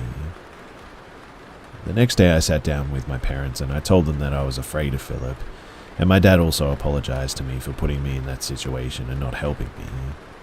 The next time Philip came to my house, my dad was there and told him that I do not want any contact with him, and so we left. And after a few more incidences like that, he stopped showing up at my door, and honestly, I thought that I'd got rid of him. And every time I started to live happily, started to forget my fear of him, a letter, an email, or a gift showed up and would send me straight back into my fears. At 20, I was out of school, and to pass the year I had to wait to start my job, and I worked in a grade school in a voluntary sort of position, after school care club for grade schoolers. After a month or two, my mum woke me up in the morning, and she told me to get dressed because she had apparently called the cops. Apparently, Philip was again every single morning at our door and had even asked for me, and my parents didn't tell me so I wouldn't get scared again, but finally, after the cops told Philip 3 times to leave, and he ignored them, mind you, they arrested him, and he screamed and screamed my name and that he was burning for me and that the cops hurt him, and he just carried on like crazy. My parents and I were standing in the kitchen listening. The situation was so absurd and so much for me that I just started laughing sort of hysterically. We filed a report at the police for stalking and trespassing, but the officer said that they couldn't really do anything because he hadn't hurt me physically. We tried to get a restraining order too, but in the end it didn't go through, and a week later, Philip had snuck into our garden and, like in a movie, he threw rocks at my window. Throwing rocks at a girl's window is not romantic. It's creepy. Don't do it, guys. But idiot me opened the window and didn't see anything until it clicked, and I ran downstairs and told my dad that he was in the garden again. This time he escaped. A week after that, I was in the kitchen cooking when Philip rang the doorbell again, and because we have no way of seeing who is at the door, I opened it, and there he was again telling me that he missed me and saying that he had peeked through the blinds of the windows in the living room the past week to see if I was there. My parents weren't home at that point. If they had been, I would have ran, but like this, I had to swallow my fear and stand in the doorway listening to Philip talk until my boyfriend, different boyfriend, he came over. I had sent him an SOS SMS and he was on his way. After my boyfriend arrived, he told Philip to leave, and he did. Philip mentioned in passing, though, that he now also has a girlfriend. And after that, I didn't see Philip again for a long time. But a friend told me that he was taken by the men in white coats because he had believed that his mum was possessed by the devil or something. I was glad to see the end of him, but man, that was a shock. It wasn't until 2 years later, too, when I got a letter from court. I was apparently a witness, and I was told to attend in the case of the assault of Philip. Apparently, after coming out of the mental hospital, he had a fight with his girlfriend and hit her, and because she was scared, she played dead apparently. Philip called an ambulance, and the police finally had something against him. After the hearing, he was admitted again to a mental hospital, and I finally got a restraining order, and he was ordered to stay at least 30 meters away from our property. I was really glad to hear this too, because the restraining order also implied that if he broke any of the requirements, he would go to jail. And so, finally, it was over. 2 years ago, I also moved out of my parents' house, and I'm sharing this only now because I believe that I'm actually seeing him again. But it can't be. He doesn't know where I live, and he also hasn't shown up at my parents' house, but I don't know. I think that I've seen him again when I've left my house a few times. I think that I just need reassurance that it's not him again, and I need to find a way to be safe at my home. If you guys have any ideas or any way that I can help myself, then please let me know.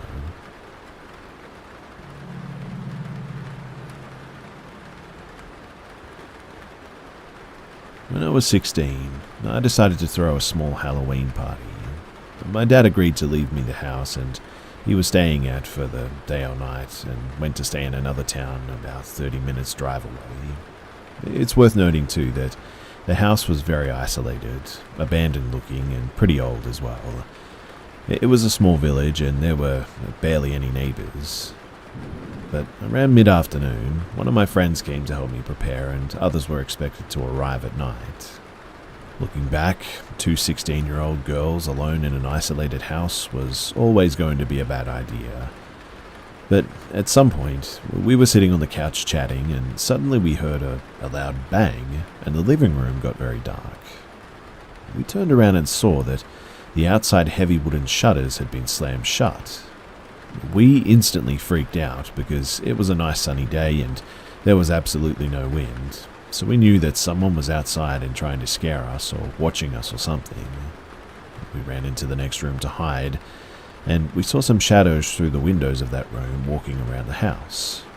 At this point, we were terrified too because the front door wasn't locked and the bathroom window was broken, so the entire house was easy to break into. On top of all of that as well, the only place that we had service was upstairs in the corner room. Long story short though, we made our way to that room and I called my dad for help. Shortly after though, we heard the front gate creaking open and shutting and we heard a car drive away. When we finally went back downstairs, the cops were there because my dad had sent them, but they never found anyone or cared much really anyway, since no one had been clearly seen and nothing had been stolen. But what's really weird to me is that the house was so easy to break into, but they never actually came in, it seems. Simply just watched us and walked around the house. But what shocked me the most, perhaps, is what happened a few days later. I was in that house with my dad and a friend of his came to see him, and at some point, he came in the living room and smiled at me weirdly and said, "Crazy how dark it gets here when the shutters are closed." And I just remember my blood freezing when I heard that. I never saw that guy again, and I never stayed in the house alone again, but sometimes I think that maybe we got lucky that nothing happened that night.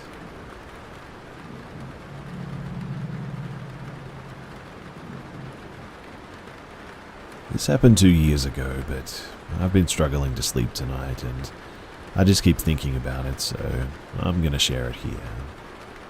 I was 17 and my family had just moved in with my mum's boyfriend into a house that he had just finished building. It's interesting to know too that my mum and her boyfriend, they had been dating for 2 years prior to this and he was a really cool dude. My first night in the new house sure was a night though. The whole house had that feeling of uneasiness going on. It's also important to note that prior to this, I'd never experienced sleep paralysis. But when I woke up in the morning, I couldn't move and I could also hear a dog breathing in my ear and I could even feel its breath. So sleep paralysis, right? Not the vibe that anyone wants, but still explainable. But well, it just got worse.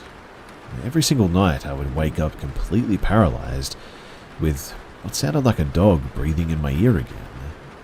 It kept escalating and one night I heard a dog running around on the floor. It was that sort of distinct claws on cement sound that dogs make, and then eventually it got so bad that I was waking up multiple times a night to the feeling of something crawling into bed next to me and laying right up against me. I would also have a reoccurring nightmare of a black dog with 6 segments like a centipede talking to me. It was terrifying at first, but it became so frequent that in the end it just stopped freaking me out anymore. Still, it's just sleep paralysis, right? Well, at one point, the conversation came up about the history of the property and, according to Mum's boyfriend, a man had actually shot 6 dogs and then himself on the property. That definitely began to freak me out a bit. Me and my mum discussed all of this and apparently she'd been seeing stuff in the house too. She always complained sounds would come from her room and that we couldn't figure out the cause of it. But the worst encounter was probably when we were sitting at the kitchen table and we heard what sounded like rummaging through her closet. The closet shares a wall with the kitchen and the walls are thin, so you could hear it. But it definitely wasn't a small animal or anything. It was like things were being picked up and moved and sort of thrashed about a bit.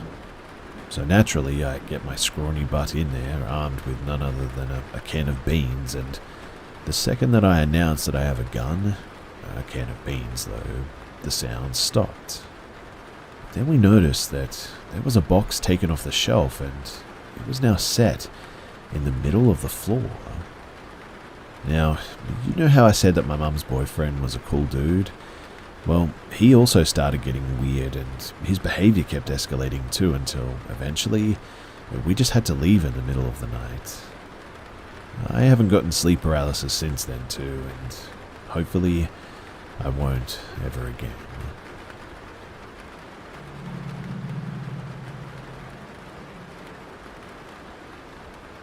When I was 12, I had some trouble sleeping due to stress from a major move.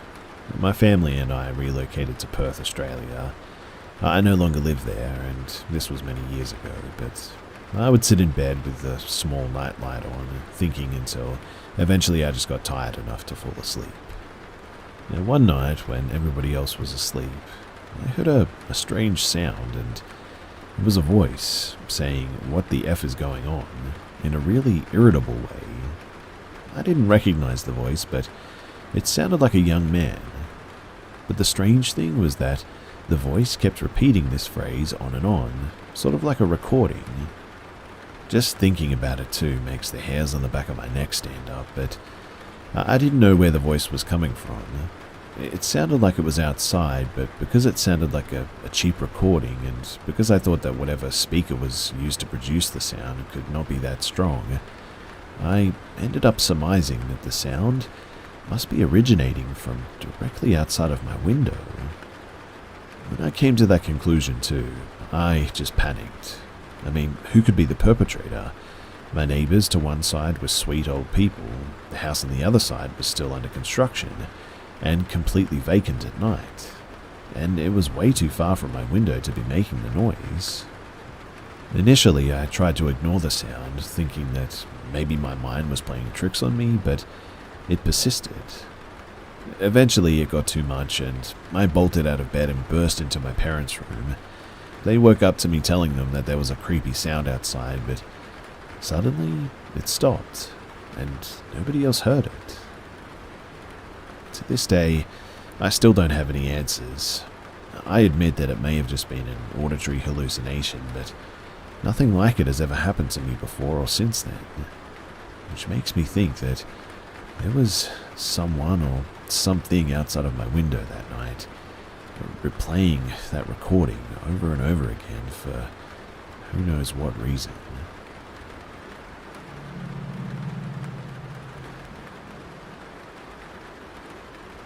So my friend and I used to work together in a town quite far away from where we lived. To get there involved an approximately 90-minute journey, including a 45-minute train ride. One day I called in sick to work, meaning that my friend had to make the commute in by himself. When he got home that evening, he called me about an unsettling encounter that he had that morning. He told me of an old man on the train platform that had struck up a conversation with him, and the conversation was quite pleasant, so they ended up sharing a booth in the train. He described the old man as probably in his 70s, smartly dressed with a friendly demeanor. The conversation was the typical small talk you'd imagine having with a stranger. Are you on your way to work? What do you do? Do you like it there? And so on. And when asked why he was traveling so far this early in the morning, the old man explained that his older brother is ill, and so he visits him every day. Out of nowhere, the old man's demeanor apparently changed, though, from laid back and friendly to very serious, and perhaps even angry. He looked my friend dead in the eye and said, "A lot of men are accused of having intimacy with other men nowadays, aren't they?" There was a heavy emphasis on the "aren't they?"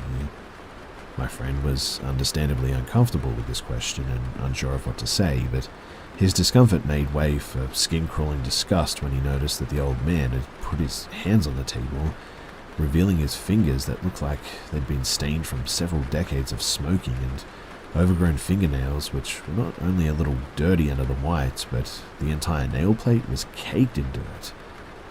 My friend said that he mumbled some sort of non-answer and was then mercifully saved by the train stopping, which gave him an opportunity to escape from the old man, who himself said nothing. When he finished his story, I found it quite funny, to be honest, and didn't understand why he was so upset by some dirty old man trying to pick him up on the train. The next morning, we went to our usual busy platform and waited for the train to arrive. No sign of the old man. I left my friend briefly to go pick up a coffee and a newspaper. As I was reaching down to pick up the newspaper, I heard an unfamiliar voice ask, "Forget your newspaper?" I knew who it was immediately. I turned, and it was the old man that my friend had described. He had a creepy smirk on his face and winked at me. I just muttered something like, yeah, and walked away. As I did so, I tried to get a look at his hands, but they were covered by the sleeves of his jacket. I had to admit to being slightly creeped out by the old guy, especially knowing how he'd behaved the day before, but I still didn't think that there was any more on him than being just, at worst, a weird old pervert. But this changed that afternoon when both my friend and I received a call from him at work. It had to be him, where he simply said, "Getting warmer?" before hanging up. We continued to see the old man every day at the platform, but he never attempted to speak with either one of us ever again. Oddly, we never once witnessed him engage anyone else on the platform in conversation, and besides that first encounter with my friend, we never actually saw him on the train. We would sometimes see him on the destination platform, however, but after a while, we pretty much all but forgot about our experiences with the old man, and he even became something of a joke to us. We laughed at the things that he said, the funny way that he walked, and things like that. But one morning, there was stormy weather, and the old man was not on the platform. We got on our train and began coming up with various silly reasons for why he wasn't there. This may sound a bit odd to you as well, but when you're traveling for 90 minutes with the same person every day, it can be difficult to find things to talk about, and you find yourself clinging onto any little thing, really. Anyway, our train had various stops to make on its way to our destination, and after about 20 minutes or so, it started to slow down for one of them. We were talking and laughing about the old man. The train comes to a complete stop, and the old man is literally standing outside of our window looking in, his wispy white hair blowing in the wind, his mouth slightly open with his tongue gently resting on the inside of his lower lip like he was dehydrated, and his pale eyes were droopy and staring straight through us. That was the weirdest and probably the most terrifying thing about it too. It was like he didn't even notice that we were there. We looked back at him until the train pulled away from the platform, and he didn't move, not an inch, like weirdly still. I don't think he even blinked. We were obviously both pretty shaken up by this, and I can honestly say that it was the most startling and weird experience of my life. I don't know if you can relate to this too, but I think that we were both so scared by it that we didn't even really want to acknowledge it, so we didn't talk about it. I still don't understand why he'd be on a platform 20 miles away from his home at approximately 7:50 a.m. and why the train would just so happen to stop exactly where he was standing, as we were talking about him too. It was weird, but when our train arrived at our destination, we got off and made our way onto the bus which would take us to work. 2 stops later, the bus stops, and looking in our window once again is the old man. Same thing with his mouth, same dead stare. He didn't get on the bus, and the only possible way that he could have got there before us was if he took a cab from the train station, and even then I'm not sure it would have been quick enough. This time we did acknowledge it, and we did talk about it, but we were no longer joking about it or laughing at the old man. We were pretty freaked out. After that day, we stopped talking about him entirely, and strangely enough, we never saw him ever again while we were working together. Many years later, though, my friend was making his way to a job interview in the middle of the day.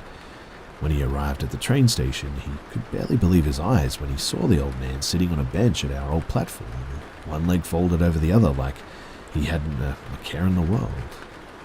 He took a picture of him and sent it to me, and weirdly, the old man looked the same, but was dressed like a complete slob.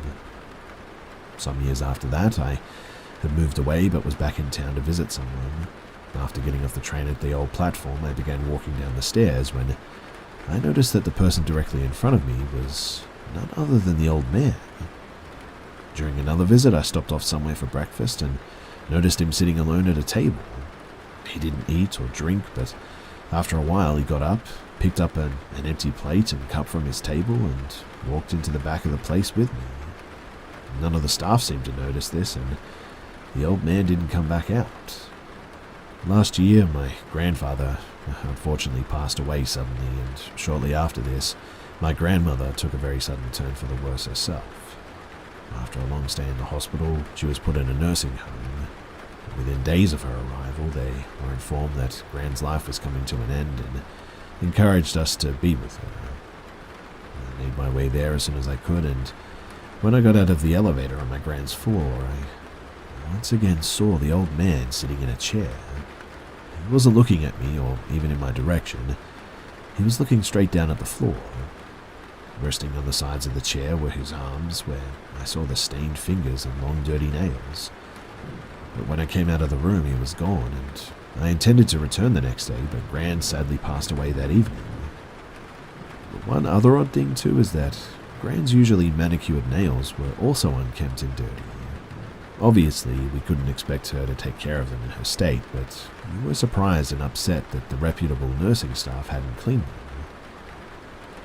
Anyway, I was at the old train station again today for the first time in who knows how long.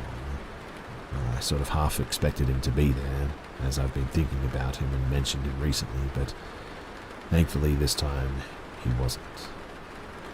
Now, I know that a lot of this is already strange enough as it is, but the weirdest thing is that every single time that I saw this guy, it just seemed like he never aged.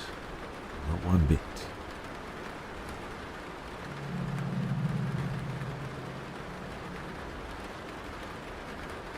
This happened well over 20 years ago, but I remember most of the details as the imagery was seared into my brain.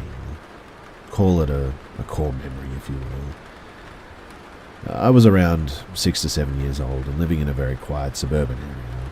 My parents often entertained guests and drank beers in the kitchen all night, and their friends would often be the parents to the two of my best friends growing up. We were allowed way too much freedom as kids, and were often left alone for hours. Normally, we'd be just in the backyard playing since it was lit at night and enclosed by a tall fence, but it had rained hard that day, possibly still raining at this time too, and we weren't allowed out. So we tried to play hide and seek in my bedroom, but we were not very inventive.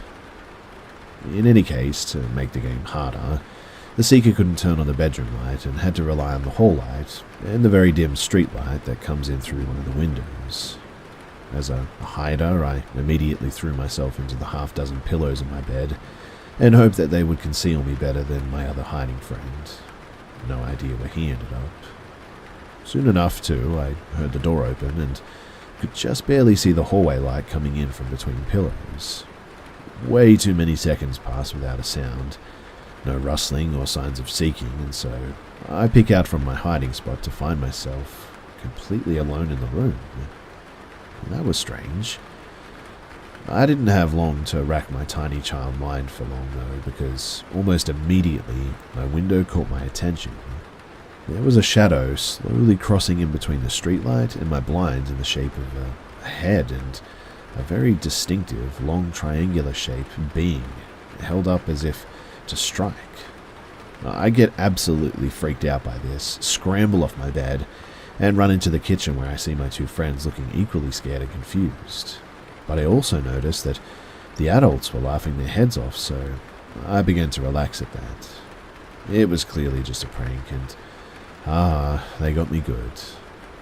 Wait, who had the knife? I asked, as I realized that someone could have gotten hurt since they were pretty darn buzzed at this point. The laughing stopped immediately, and every single person stared in my direction. I don't remember the conversation particularly well because my panic came back tenfold at this point, but apparently my other hiding friend saw the shadow in the window before he was able to hide, and sprinted out of the room, leaving me, thanks bud, and he told the adults that he saw something in the window but they didn't take him seriously, just a kid's imagination. And as soon as I seemed to have corroborated the story, adding a knife into the mix, I was asked more questions while the husbands ran outside to see if anyone was in the yard. Nothing was found outside.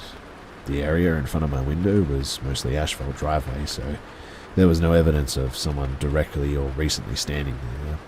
But the small garden directly under my window did have some footprints in it, but the tipsy adults couldn't definitively say that they weren't my parents' footprints, and there were no muddy steps outside of the garden either.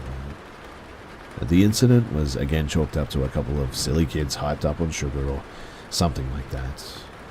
My best friend and I, we both remember what we saw that day. And Like I said, it's seared into my mind.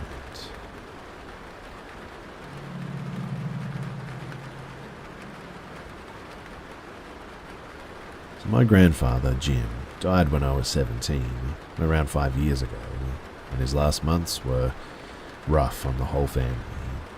He had advanced brain cancer, but he spent most of his time at home under hospice care. One afternoon, it was about 2 weeks before he died, I was alone with my grandpa waiting for the hospice nurse to come check on him.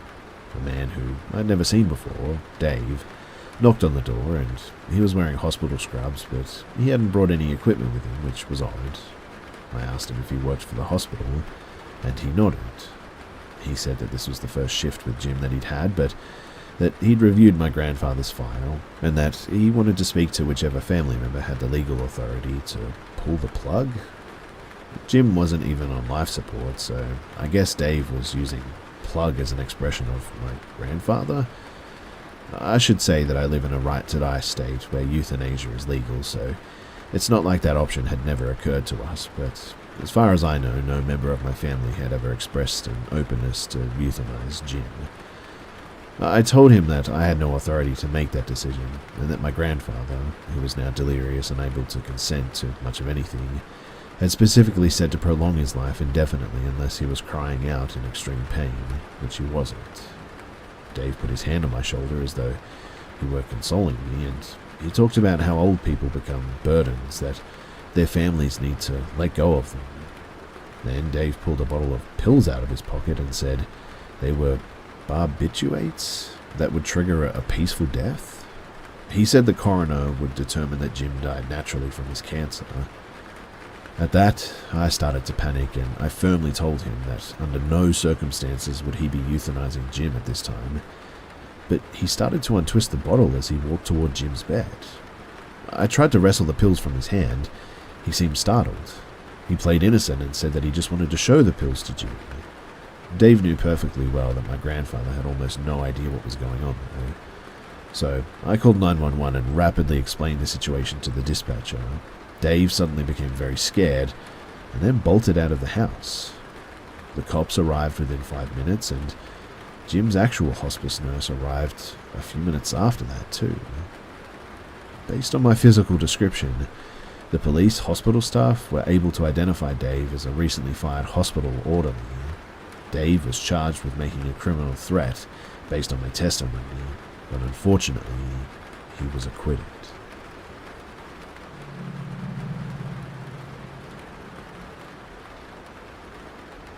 So this was the creepiest and most unusual thing that has ever happened to me.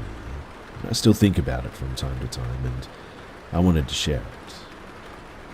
So I travel pretty often for business. Usually it's San Jose, and I'll stay there for a couple of weeks. I'm usually working long hours, so by the time that I get to the hotel, I have a routine down pretty good. I get to the room late. I usually just strip down next to the bed and climb in. Maybe watch some Netflix on my tablet, and then pretty much just fall asleep. The next morning, I'll wake up, pick up my clothes and stuff them into my dirty clothes bag, hit the bathroom, then take a shower. I brush my teeth, comb my hair, get dressed, and leave for the day. When I pick up my clothes, I always make sure that I grab everything too. And one morning, after I had been staying at the hotel for about 10 days, I went to grab my clothes and I noticed that I only had one sock. I looked under the bed and it wasn't there. I thought that maybe I might have had it on when I got into bed, so I stripped the sheets looking for it. Not there either. I looked under every piece of furniture and just couldn't find it. I even emptied out my dirty clothes bag and counted the socks that were in there, but I still had an odd number of dirty socks. I checked the pant legs to see if it was in there, but nothing. I must have spent a good 30 minutes looking around the room for this damn sock. I even checked the garbage can.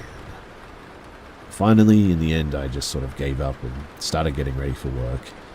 I went into the bathroom and opened the shower to start the water running, and sitting right there in the middle of the tub was my missing sock. The shower was enclosed in glass, with just a narrow gap near the ceiling about 3 inches high. I hadn't been into the bathroom since the morning before when I showered and got dressed, and to this day, I still have no idea how my sock ended up in there. I mean, it makes zero sense. I don't know if I might have been sleepwalking, which I never do, or if a rat or something grabbed it and carried it in there, or if someone came into my room while I was sleeping and moved the sock for some reason, or if it was a ghost. I'll never know, I guess, but man, it still freaks me out to this day. When I found that sock, I almost had a heart attack.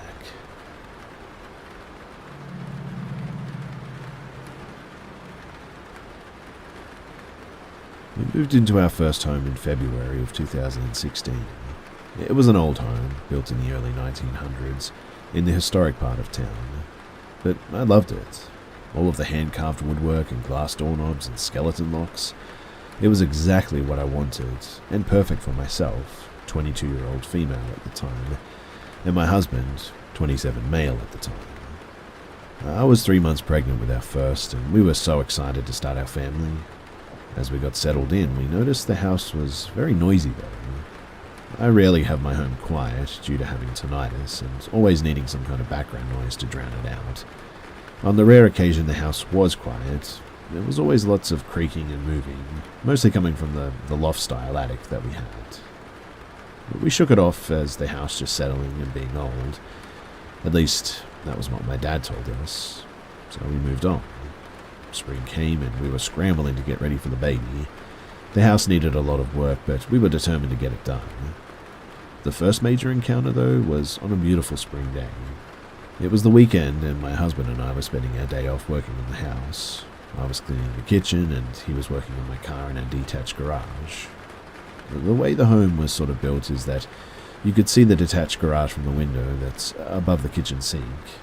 I would glance out every now and then to see what he was up to. A little time passed, and I hadn't looked out at him for a bit. I started doing the dishes when I heard him walking into the living room towards the kitchen. I could feel his presence, and without turning my back, I said, "Hey, babe." But there was no answer. Wondering why he didn't answer, I looked back over my shoulder, only to be met with a dark silhouette of a man standing between the living room and the kitchen. In the blink of an eye, the figure was gone. Unsure of what I had just seen, I yelled through the window for my husband, who was still in the garage. He came in frantically, and I told him someone was in the house. Immediately, he went and grabbed his weapon and checked all over the house, but there was nothing there. In all of the years we lived in that house, too, not once did my husband see our roommate. I saw him all the time, out of the corner of my eye, peeking around the corners, but more than anything, I saw him looking into the living room from the staircase that led to the attic. In the beginning, he frightened me, but after a while, I don't know, I sort of got used to him being there. I even spoke to him sometimes, telling him that I'm okay if he stays in the attic, and asked him to leave my baby alone. He must have agreed, since in the 5 years my son lived there, he never saw him. When we went to sell our home, the realtor brought up some historical information though that she found regarding the house and our neighborhood too. And we found out that our house and our neighbor's house was built by a brother and sister. Our home was the brothers. Their last name was the same as our current neighbor, so I figured that he was most likely a descendant. And I asked him one day, and he told me that the sister was his mum and his uncle owned our home. He said that he was a kind man who lived alone and died in the home many years ago. I asked him about the attic, and he said that that was his uncle's favorite place in the home. He kept all of his trinkets and projects up there, and he would spend hours working on things. I didn't tell him that I believed my house was haunted, as he didn't seem like the type who would believe me, but our home was listed and sold within the same day.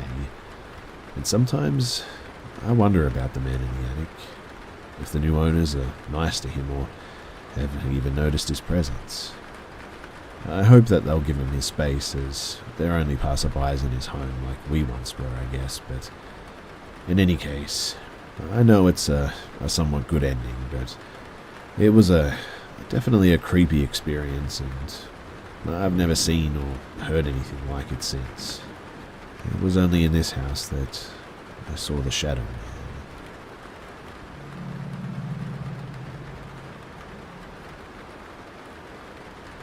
This takes place about 7 years ago when I was 17. For context, I'm a pretty small and weak girl who only lives with my brother, My parents live in a different state. Also, please note too that I won't be using anyone's real name. So, it was winter time, the last period before lunch break, and I was looking forward to going out with my friends, since my high school allows us to leave the campus for lunch. But me and my two girlfriends, we got together and walked to the nearby shopping plaza and looked around. I wasn't really hungry, so I just sort of was looking around to see if I recognized anyone from school around here. And that's when I saw a man in a black hoodie leaning on some old beaten-up pickup. I wasn't too surprised to see him, since this is public property, but I was a little confused that he was staring right at us. But that was when it clicked into my head that he sees us, 3 teenage girls looking lost. He's probably going to make a move on us, or maybe he's going to try and, kidnap us or something. Then, to my shock, he actually began to approach us. At this point, I was starting to have thoughts of being abducted and ending up becoming a missing person who probably is going to be found dead years later or something. I happen to think of the worst things when I get anxious. I know it's unrealistic, but I quickly turned to my friends and tried to throw out ideas of where to go, but I didn't want to show them that I was freaking out. And suddenly I heard my name. Sarah? Hey, Sarah.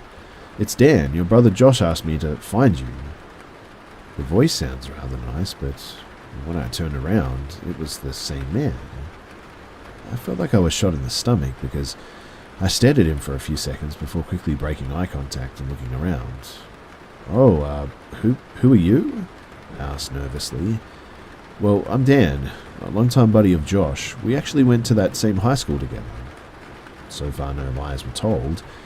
My brother did in fact go to this high school, and this guy did look about the same age as him.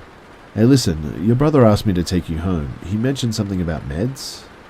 Somehow or another, he seemed to know the truth. You see, I sometimes have to take certain medication for my stomach issues, so far this Dan person was rather, honest, I thought. Or somehow knew stuff about me. Yeah, he said that he's piled in paperwork at the office and wants me to take you back to the office so you can stay with him till he's able to take you home. At this point, logically, I felt like this was a pretty trustworthy guy, but my gut was turning so much that I actually felt like I could be sick. I haven't noticed before, but my two friends decided to leave me. Jerks, right? I knew that I didn't really have much of a choice, I guess. I mean, I could tell him no, but what if he's telling the truth and my brother gets mad at me for not going with him? I know, I was young and stupid. And sure, I had a phone, but my brother turns his phone off at work. Or maybe if I tried to run and he grabs me, this might make a whole scene, which I honestly hate doing. So the only option that I really had, well, I thought so at that age, was just to go with him. So I took a light breath and accepted to just go with him. I got into the passenger seat and noticed that the car was kept rather clean, but the windows seemed almost like they were tinted from the inside. Dan turned his car on, which gave off a really nasty old car struggling sort of sound before turning on and drove off. And while on this ride, I kept my eyes down, not trying to look around or accidentally look at Dan again, but I did notice him eating some potato chips from a bag sitting on the center console. He would grab one at a time and go back for more frequently, but that's when he just grabbed my thigh out of nowhere and held it for a second. To make this worse, I was wearing some fairly short shorts because I can usually take the cold weather, so my upper thigh was visible while sitting. I stared at his hand for a second, feeling my head beating faster before he let go. Oh, shoot, I'm sorry. I often keep my chips on the passenger seat, he explained. But I didn't say anything, I just went back to staring at my phone, not even fake texting. I was too scared to look at him. After maybe 10 minutes of driving, I finally looked up, seeing an unfamiliar road before he pulled up onto a trailer park. I hope you don't mind, I just got to grab something before going to your bros. Come on inside, it gets really cold out here. No thank you, I'll be fine here. I actually need your help too, so come on in. He didn't look it, but his voice was almost demanding. I really didn't want to get on his bad side, so I agreed and quickly got out of the truck and followed. He led me to his trailer as I really didn't want to go in, and he started to take off his jacket. He then grabbed mine, which shocked me, "It's okay, the Hester can get real hot in here." He then grabbed the sweater that I was wearing, but also my shirt under, and pulled up, forcing now all of my layers up. This pinned my arms up, blinding me, and I panicked and tried to struggle, but he held my shirt up. He said, "I see your tummy." I then felt as if I knew my innocence was about to be gone this day. But the weirdest thing happened. He poked my belly button and swirled his finger in it, which at first didn't hurt, but he kept pushing harder and harder, pushing my back to the cold wall, and just kept going. It was horrible, and just having my belly button pushed in deeper and deeper like that, and it really hurt. I felt like I was about to be sick the amount of pressure that he was putting on it, but then suddenly he just stopped and released my shirt. As quickly as I could, I pulled my shirt and then sweater down, panicking as my heart was racing. He was laughing and patting the wall as if he had just heard the funniest joke. I felt sick, so I rushed out as fast as I could and coughed up just a few feet from his front door. Dan rushed out and tried to explain himself, but I jumped away as fast as I could. Breathlessly, I just said, I can't, or something like that. Maybe I'm sorry, I can't, and I just begged as I fled the scene. I was thankfully able to run far enough to get to another neighborhood while I called one of my friends to pick me up after giving her the streets that I was on. And this whole situation felt like the entire day, but actually probably only lasted maybe like 20 minutes. I did speak to my brother about this, and he in fact did send Dan to get me. I never told him about what happened, and I fear my brother might take Dan's side if I did, but all that matters is that in the end I was okay and able to escape something that definitely could have gone a whole lot worse.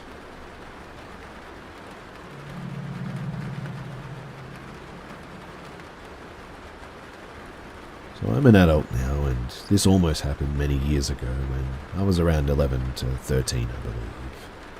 This most likely happened in the year of 2013, if my memory serves me correct. My brother was the same age too, because we're twins, and my family was on a vacation at Galveston, Texas for a few days. This incident happened on the last day of our trip. We had fun at a pleasure pier, which had plenty of rides, and afterwards we went to the beach for a few hours. Our parents decided that they wanted to go back to the car early, but we wanted to stay a little longer to collect seashells and swim and stuff like that. Once we got tired of the beach, we walked up the steps which led to the sidewalk where the cars were parked. My parents parked their car nearby, but it wasn't close enough to where they could see us walk up. Me and my brother knew exactly where to go though, so right when we reached the top of the stairs, two adult men started talking to us, saying something along the lines of, "Hey, we're having a big party, would you guys like to come?" They spoke vaguely about what the party would be like and that they had drinks there. They clearly tried to convince us to say yes though, and I instantly felt suspicious of them because they looked to be around their maybe mid-20s or early 30s. Why would they ask us when we were obviously kids and we just got back from the beach? I asked them when the party was, and they told me that it was later tonight. However, they said that it would be cool if we wanted to hang out with them now instead. I assumed that they meant by going in their car with them for a ride or something. I thought that their car could possibly be nearby. I told them that we can't because our parents are waiting for us. Thankfully, that made them back off, and they quickly just sort of ran away, and after that we never saw them again. As soon as we got in the car, I wanted to tell my parents about what happened, and they thought it was weird too. I'm glad that I was with my brother in that moment too, because I don't know how he would have reacted or what these guys would have said if he wasn't. I don't remember him saying anything to them in that moment, but in a way I feel like I protected him by speaking up and saying no as well. Now, I'm sure those guys watched us for some time, so they could make sure our parents weren't around before speaking to us. When we saw them, they faced towards the ocean, unlike other people who would just walk past us. I'm also curious if anyone else experienced a similar kind of, I don't know, I want to say trafficking tactic, or perhaps heard about something like this from someone else.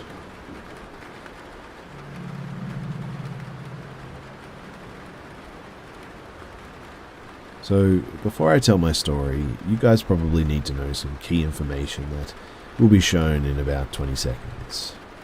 So, I and my brother and girlfriend all play airsoft on the weekend, and I sleep naked. I was home alone as my mother was at her parents' house for the night, and so I was 14 at the time, and I was living in a weird and not so good neighborhood.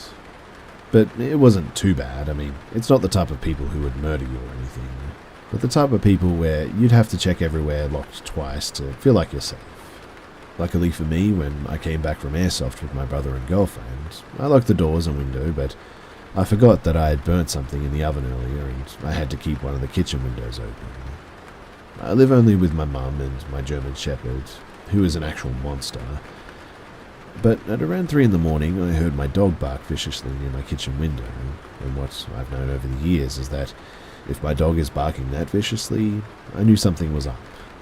So I put on some underwear and I got my gun off the wall and walked into the kitchen and turned on the light to find that there was a man wearing black clothes and night vision goggles on, and they were still on, blaring a green light glowing at the ceiling, and he was half in and half out of my kitchen window, wiggling like a worm.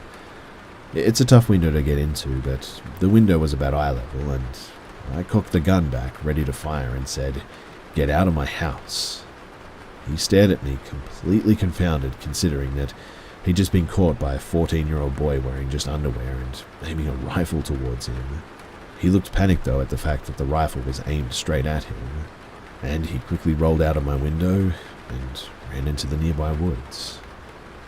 I called the police and reported the guy with every detail that I saw on the man. A week later, a girl went missing. She was home alone and there was no sign of forced entry.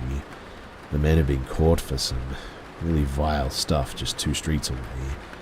And in his police interrogation, he confessed about stalking children by watching their houses at night. He used night vision goggles with green lights in it. You can probably imagine my shock. I would just like to remind people too to keep your eyes on the lookout for people like this and always keep every door and window closed and locked. Not what I did.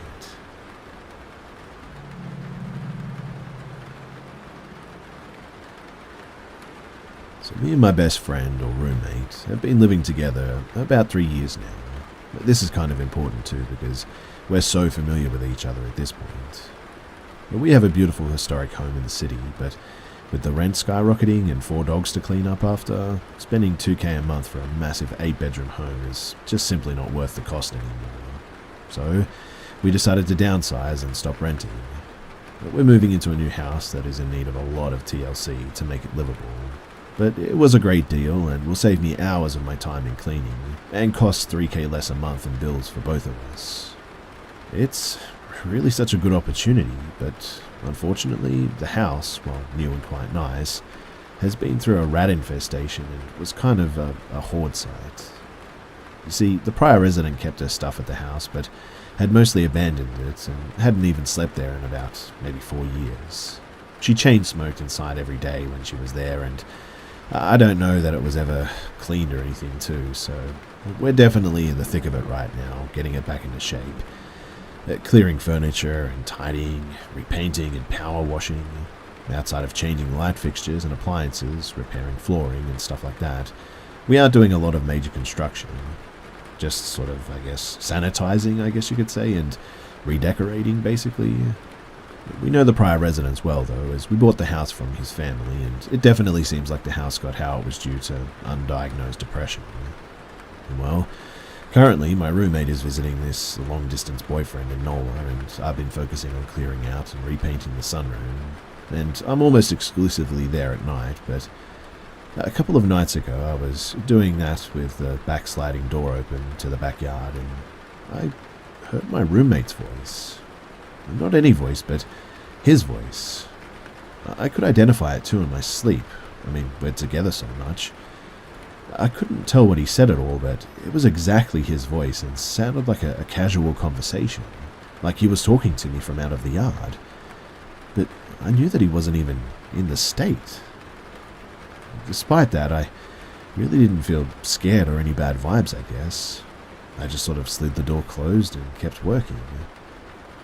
Nothing else weird happened, and I moved on, but I kept thinking about it. Without bringing this up, I asked him if anything weird had happened to him in the house, and he told me that years ago, while staying there, he was sure that he saw a man in the backyard and called the police. We live in a high-crime city, so that's really not that unusual, but he said the police found no evidence of anyone on the property, and that sometimes when he stayed over there, he would hear weird sounds, but nothing that really alarmed him. That's when I told him that I heard this voice in the backyard, and now I guess we're just kind of curious. I literally feel no negativity, bad vibes, or danger on that property, but maybe I feel like I should. A close friend recommended that I place railroad spikes at the four corners of the property and iron nails above the exterior doors that lead into the home. I don't know if I believe in that or even what it's supposed to do exactly, but if anyone else has any advice, similar experiences, or ideas about what I should do about all this, I would love some additional input. Like I said, I definitely heard my roommate's voice, no doubt about it, and he wasn't even in the state.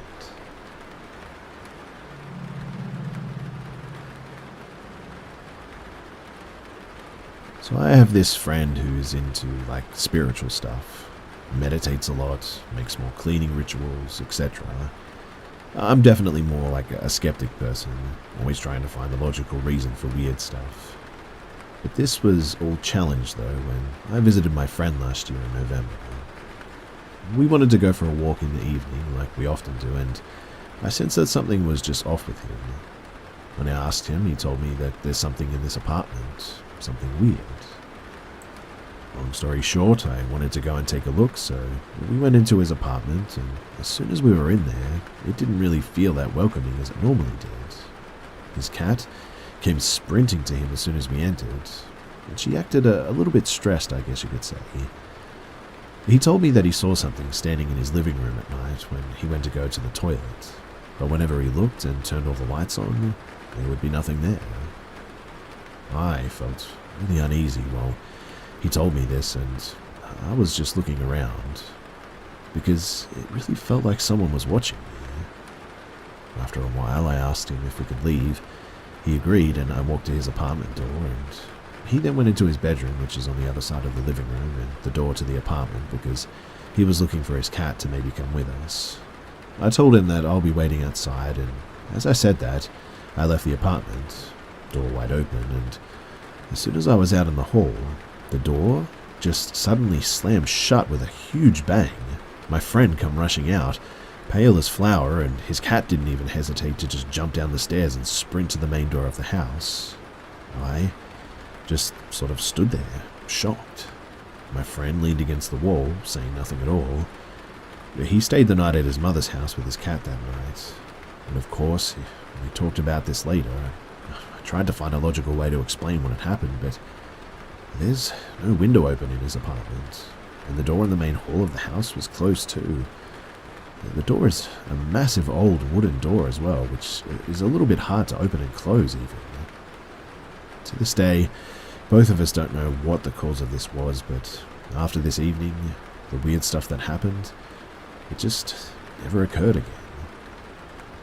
I have no idea what happened that day, but I will never, as long as I live, forget that door slamming in my face with absolutely no reason for it to do so.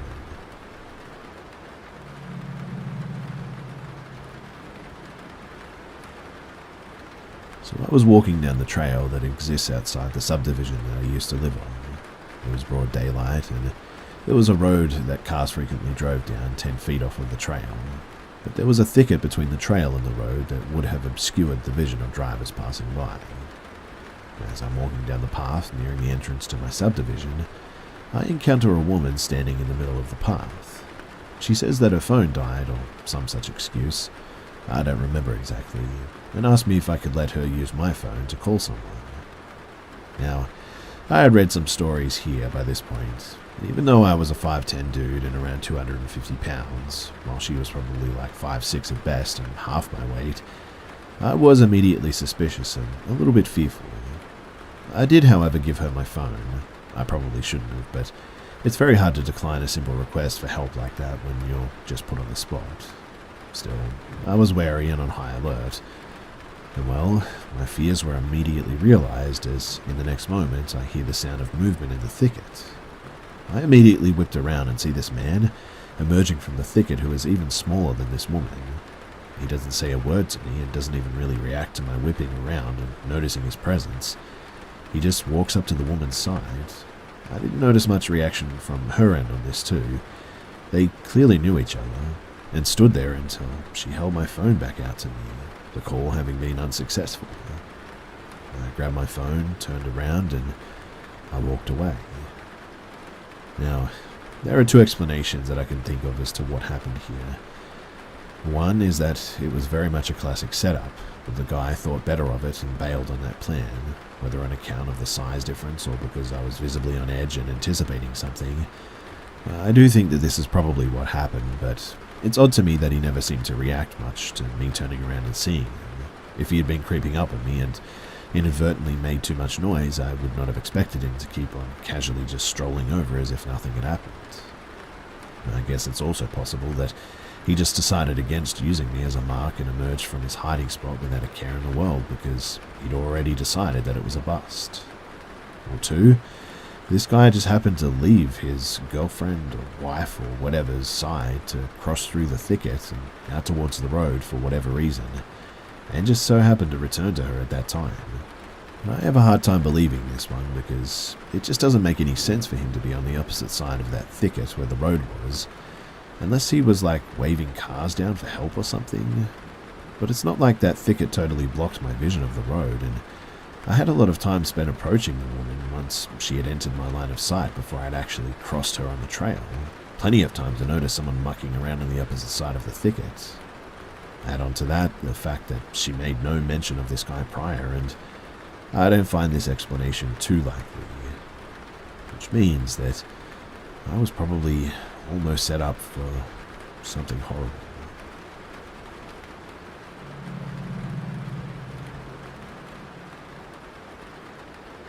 Back in 2019, my girlfriend and I went on a vacation in Ponza, an island in Italy. Everything went well, except that the last day, we would have gone back home the morning after. It rained a bit. It didn't rain a lot. The streets were pretty dry, but the sky was grey, and we came back into our little house at like 5 p.m. because of the bad weather.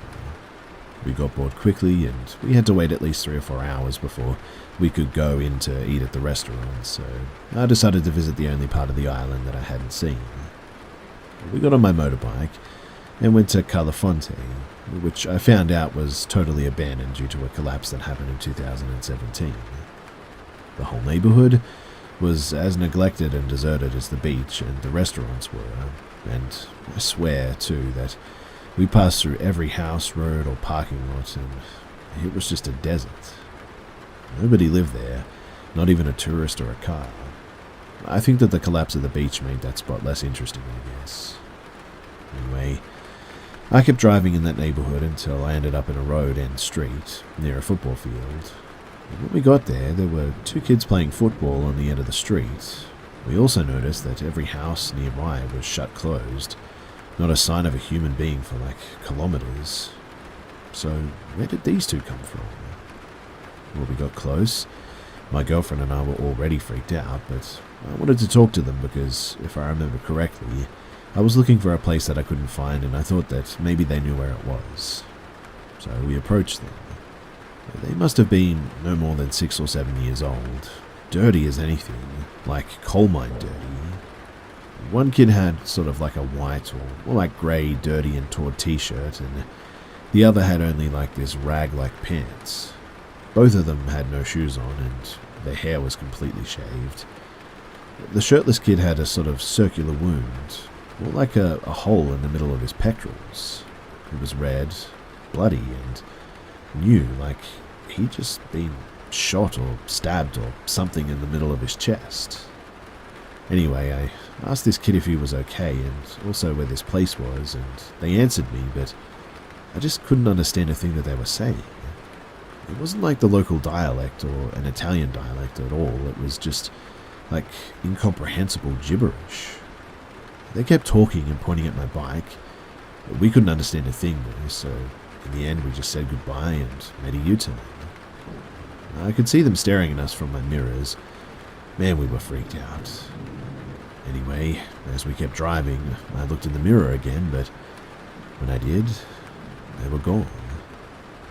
Now, there was just absolutely no way that these kids could have disappeared like that.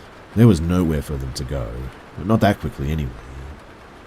In the end, we just got out of there, and I can't confirm 100% for certain if it was a proper paranormal encounter or maybe it was just the two kids ducked down or something somewhere, but it was a really weird experience and something that I just cannot explain.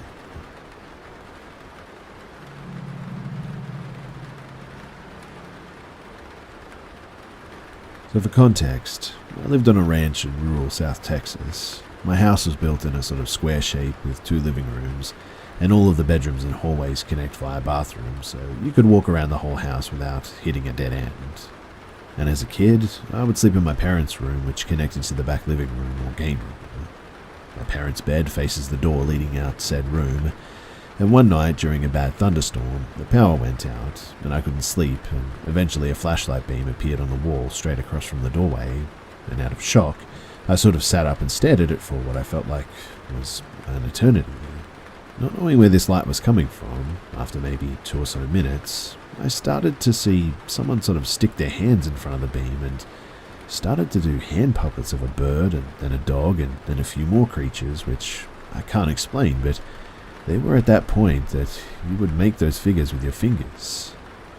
I watched in amazement for a few minutes, but began to realize that both of my parents were laying next to me and we should have been the only ones in the house.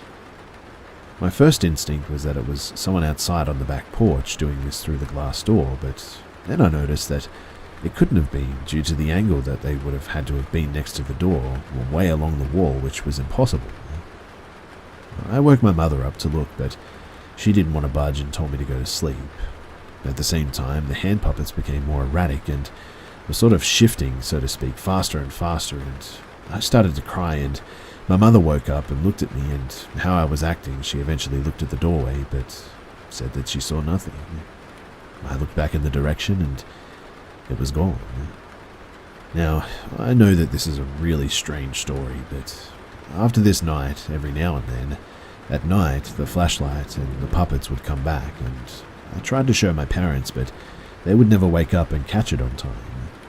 I would just cover my head with the blankets and hold onto my mother's arm for dear life. As an adult, I can still see the memory of it clear as day, but the thing that gets me the most is that the wall that I could see these puppet shows on had some, like, Coca-Cola collectibles on it, and one of them was glowing in the dark, and then the shadow of the puppets would sort of cross over it. It would go completely black as if it never had any light. It was just as dark as everything else. And when it was over, it was back to normal. There have been plenty more things that have happened at my parents' ranch, and if anyone's interested, I would be willing to tell more of those stories, but this one has always stuck out to me because it was just so weird.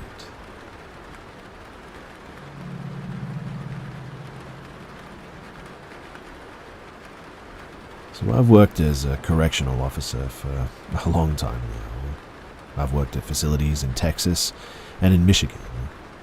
The oldest prison that I ever worked at just recently started to close in Michigan, and it got me thinking about all of the paranormal experiences that I've had there, and in the other prisons that I've worked at as well. I'd like to share with all of you some of the more notable paranormal experiences that I've had while working in these prisons. First off, I'd like to say that I never really believed in ghosts, I guess, before I started working as a correctional officer, that is. I started off working in Texas at an intake facility. I worked night shifts, 12 hours from 6 p.m. to 6 a.m. The first experience that I ever had was working on a lower security housing unit. When finishing a round, I was chatting with my partner and I heard a loud banging sound. It was at like 3 in the morning at this point, so no prisoners should be out of their bunks. I asked my partner if they knew what the banging was, and they, being an older officer, told me bluntly that the unit that we were working in was haunted. They told me the sound was coming from a door of one of the small quiet cells in a hallway not directly visible from the officer station, and about how a prisoner had died in one. The prisoner allegedly died because the officers working there at the time had given them a sack of food when it was lunchtime for prisoners, and the prisoner had actually choked on the food and died. But to be honest, I really didn't believe that the unit was haunted, so I decided to go look at this door. The sound volume increased as I got closer to it, and when I could see it, the door itself was visibly shaking as if someone was pounding on it. But there was nothing that could have been causing the door to shake like that.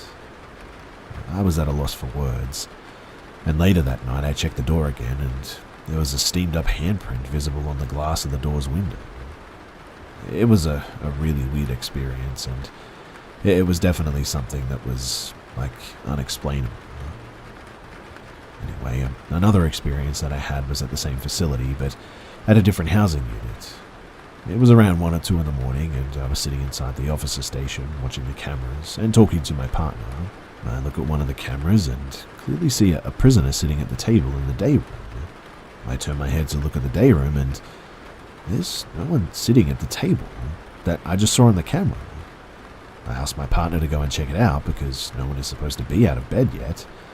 I roll back the time on the camera to see if I could see where the prisoner might have gone.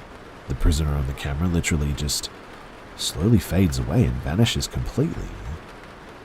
My partner comes back into the officer station, and we both watch this video over and over, being just dumbstruck as to what we are seeing. Later on that same night, during one of my rounds, I notice a wet floor sign that got left out. I return it to the porter closet.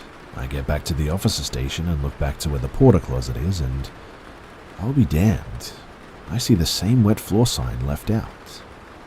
I obviously asked my partner if they were playing a joke on me or something because I just put the sign away, but my partner denies doing anything with it. I go back out and make sure that I put the sign back in the closet and lock the door this time. I get back to the officer station, wet floor sign, right there in the open again. My partner and I are both watching this wet floor sign now, and it starts to tip over on one end really slowly, 2 of its legs off the ground. The sign then slams itself to the ground. It then proceeded to slide back up the hallway and then back to the front of the closet door before ceasing all movement.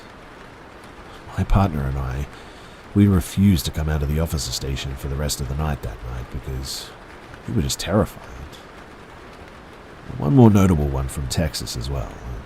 I was working in an ad-seg unit, really high security unit for prisoners that get in fights and cause a lot of problems repeatedly. We had a prisoner who was sitting in one of the closed observation cells. These cells are usually used for people who threaten harming themselves. In the summertime, prisoners will sometimes just say that they're suicidal to be put in one of these cells because they're a lot cooler and are near AC vents that the normal housing units don't have. And the prisoners told me that this is what they were doing and that they didn't want to cause any problems. Later on that night, one of my partners and I were watching cameras, and all of a sudden we see a shadow moving across the floor. Eventually it comes to the close observation cell and disappears under the door. This is where it gets a little crazy too. You see, I do a round and check on the close observation cell. The prisoner is pacing in the cell, and I ask them if they're okay, and the prisoner tells me that something just doesn't feel right and that they're hearing voices that aren't there. I try to calm them down, and eventually they do and lay on the bed. Later on, my partner calls for assistance because the prisoner had apparently tried to end it. But the weirdest thing is that apparently they were holding their wrists above their head and allegedly were speaking in tongues. Now, I wasn't there for that one, but with everything else that I'd seen in this place, and also knowing my partner the way that I did, I believe it. So, but when I started working at prisons in Michigan, I worked at a prison that was now closing. It was built back in 1877 and is one of the oldest prisons still operating in all of the United States. But there were so many small experiences that I'd had there that it would be too long to get into. But like doors would slam, you would hear voices, cold chills, all that stuff. But the first really notable experience that I had was around Christmas time on the third shift. I was working in the oldest unit on the facility. Usually we don't have prisoners there, but we had opened the unit to separate prisoners during the COVID pandemic and whatnot. I didn't have a partner due to how short-staffed we were, so one of the other officers set up a TV for me to keep me entertained because I'd be really far away from all the other units and get bored with no one to talk to. I do rounds for most of the night watching TV in between them, when I suddenly hear a banging noise from a door that leads to a hallway that takes you all the way to an even older unused condemned part of the prison. I open the door, take a look down the hallway, and a cold breeze hits me, and suddenly my arm hairs just are standing all on end. I close the door, thoroughly creeped out. I go and sit down and start watching TV again, but the TV starts flipping through channels rapidly, and then stops on static. I have to get moved to a different unit because, to be honest, I was pretty terrified again. One day on the third shift, my work friend and I were working positions that allowed us to have a lot of free time and no prisoners to watch, when we decided to explore the prison. We explored the tunnels that went underneath the prison, the old barns, the old unstaffed gun towers, and we eventually decided to go look at the old condemned part of the prison from my earlier experience. There was a big metal gate that was about maybe halfway down the hallway that had to be opened by a big skeleton key. We get back to the old condemned part, and my friend tells me about how this part was supposed to be the old segregation. We had to use flashlights to see because this section is so old that it's not powered. But the energy back there, I will never forget. Just being there filled me with a feeling of just utter dread. I asked my friend to head back, and we start to head back down to where the hallway to the gate was, when my friend's flashlight suddenly dies. And we make it back to the hallway, barely able to see anything in the almost pitch blackness, when we hear something running after us. So we start running up the hallway too. My friend fumbles with the key as we hear it getting closer. We get the gate open and sprint out of there. And later on, I noticed that my friend had red claw marks all over his arms. It was a crazy and truly scary experience, and it was something that I hope to never, ever experience again.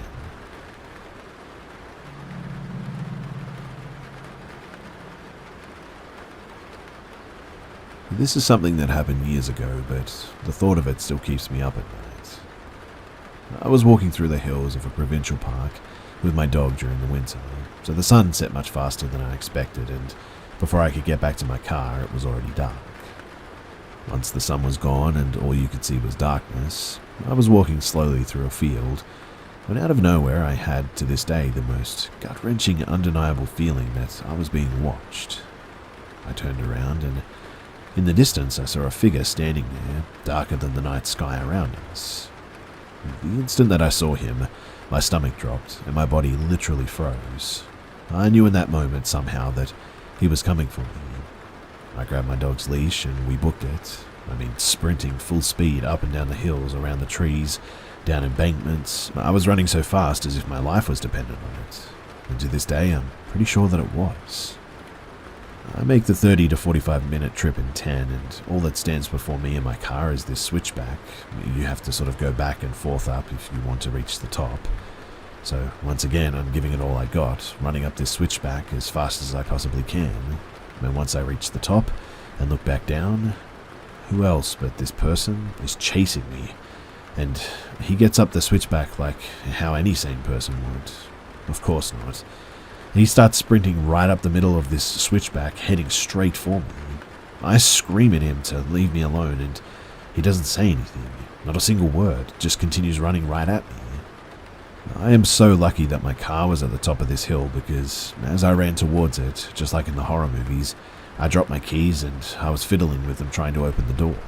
Just in time too, I get the door open, throw my dog in it, and shut the door behind me just as this guy reaches us. The best part is that there were no other vehicles parked anywhere around us, but where did this person park?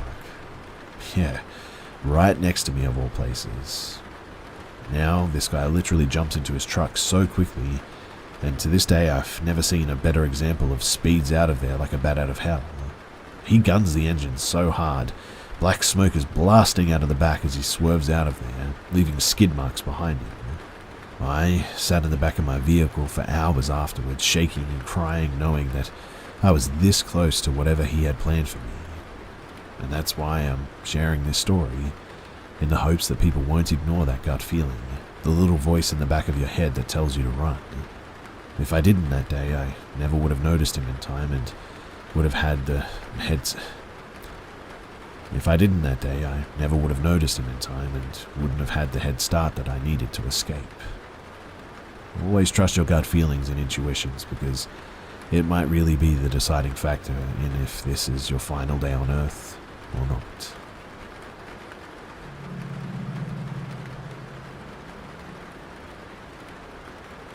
This all happened about a decade ago at a travel center in New Mexico. I worked the night shift as a prep cook there, and while there I had a few strange experiences that I'd like to share with you. So, the first was pretty standard. I was chopping onions, and out of the corner of my eye I see a figure walk past me and stop on the corner. When I turned to look, nobody was there, and I felt the base of my spine go ice cold. Now, to clarify, my family has history with, paranormal stuff. Had a great-grandma who was a medium. I used to see shadow figures all the time in my childhood home until I was 15 or so, and then started seeing them again when I was in a deep depression with tendencies, much better now, in my early 20s. That chill down my spine always accompanied these experiences though, and I use it as a bit of an indicator that something is near. Anyway, after that first experience, I started to ask around, and this was a common occurrence here. In fact, 3 or 4 people had the exact same thing happen. Busy with a task, a dark figure at the edge of their vision walks by. When they turn to look, it's gone. It would happen again occasionally, but I would just ignore it.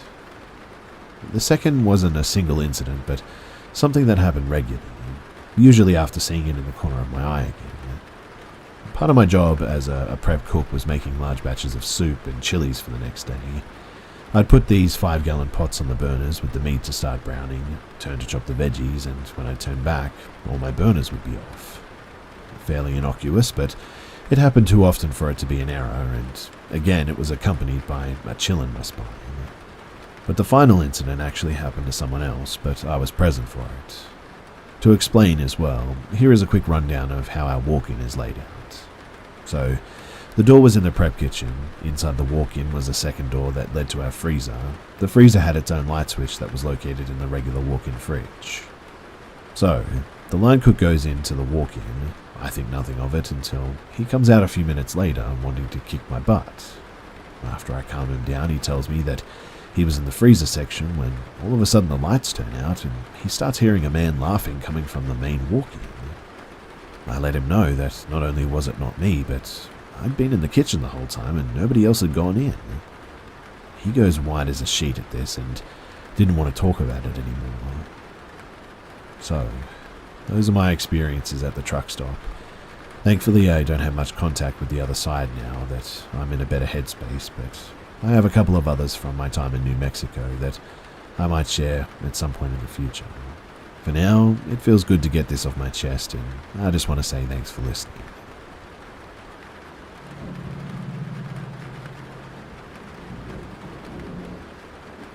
So first off, just let me say that it doesn't really bother me if you believe me or not. I just want to share this for people who might be interested.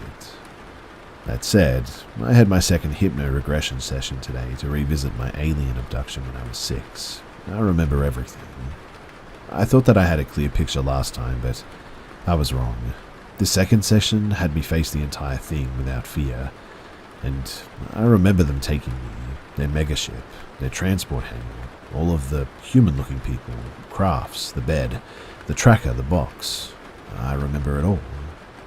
So, I was 6 years old, and this took place sometime between 2001 and 2002 in Washington State, USA.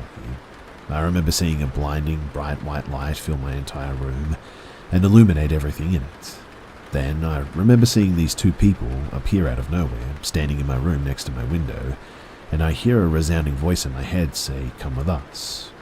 Next thing I know, I remember floating up through the roof of my house, seeing the entire city below. The feeling of weightlessness, bliss, confusion, fear, and excitement. I'll never forget it, all at the same time. I remember going into this large white room, the bright lights and small silver orb crafts with small sort of looking fins around the bottom sides lining the wall, maybe 5 or 6 of them. But at this point, I remember running out of there and going into a hallway, frantically pushing past what I assumed to be other grown-ups. I remember hearing them gasp in surprise as I pushed past them, and that's when I remember running up to this large window.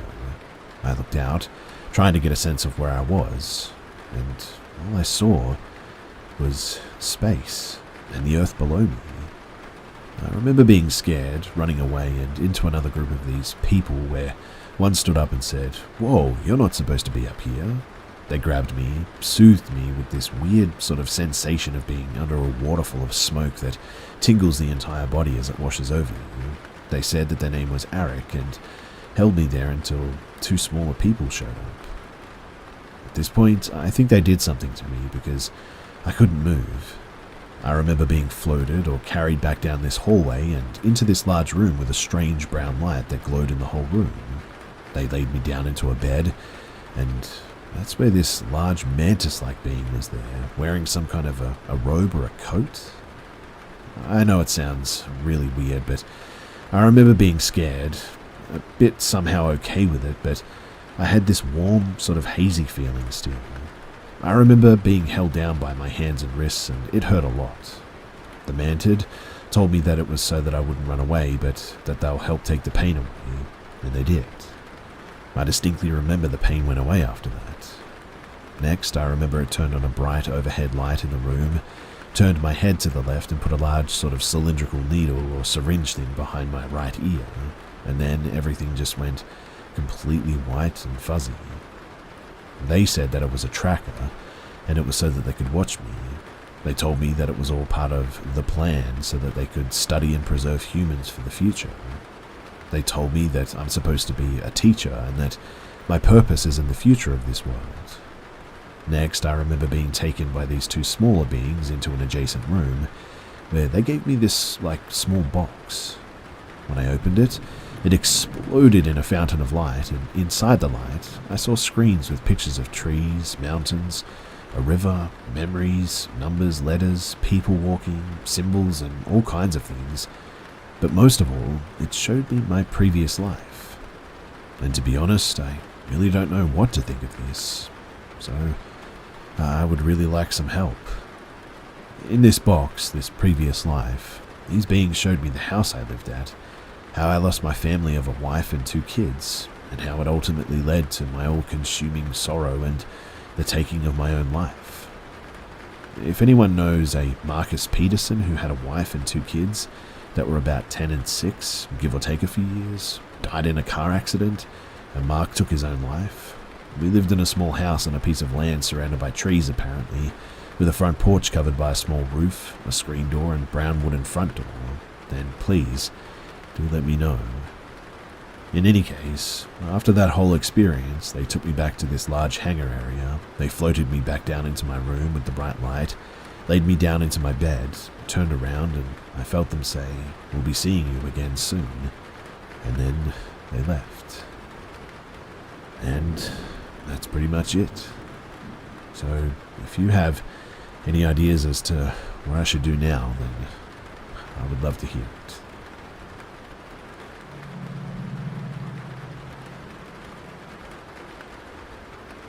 A few weeks ago, me, 23-year-old female, and a friend, 24-year-old female, planned to go to an event together. Since we only had free time after work, we decided to get an Uber so we wouldn't take too long to arrive and could enjoy more. But the first half of the ride was really normal, seemed like a normal, polite dude. But as soon as we got to the highway, his attitude changed. He seemed a lot more irritated. Me and my friend didn't pay much attention though and kept chatting between us. Our attention was drawn when he started shouting with another driver. He turned to us and said that he was going to pull over. I tried objecting, but he ignored and pulled over anyway. He reached out for the glove compartment and pulled a gun out. Important to note that guns are illegal in my country too. We were just watching this unfold with holded breath, and when the other guy drove away, we let out a sigh of relief, but then we were still stuck in the car with this crazy guy with a gun. After that, he went back to driving and apologized to us, saying that the guy was tailgating him. I let out an, "Oh, okay, I got it." He kept talking. "Man, that guy's lucky that you two girls are here, or else I would have followed him and shot him in the face. Sleazy idiot." I look over to my friend. She is in shock and paralyzed. I'm in shock too, but trying to keep my cool because the last thing that I want is to get this guy annoyed at us. I mean, if he was willing to shoot that guy for tailgating, I didn't want to know what he would do to us if I said the wrong thing. "No, it's okay, I understand," I say, trying to appease him. "These guys need to be taught a lesson," he continued while I just agreed with my head. "I did that before, you know. You just trap the guy in an empty street, and when he leaves the car, bang!" Did he just admit to murder? Was the only thing running through my mind. But somehow I managed to keep calm and just agreed with him the rest of the way. He did deliver us to the right place with no more incidences. I waited a few weeks to report this since he had my home address and wouldn't be hard to figure out who reported him. Thankfully, nobody showed up at my home with a gun, at least until now, and Uber has answered my report saying that they started an investigation. I hope that this guy doesn't do this to anyone else because it was a truly terrifying experience, to say the least.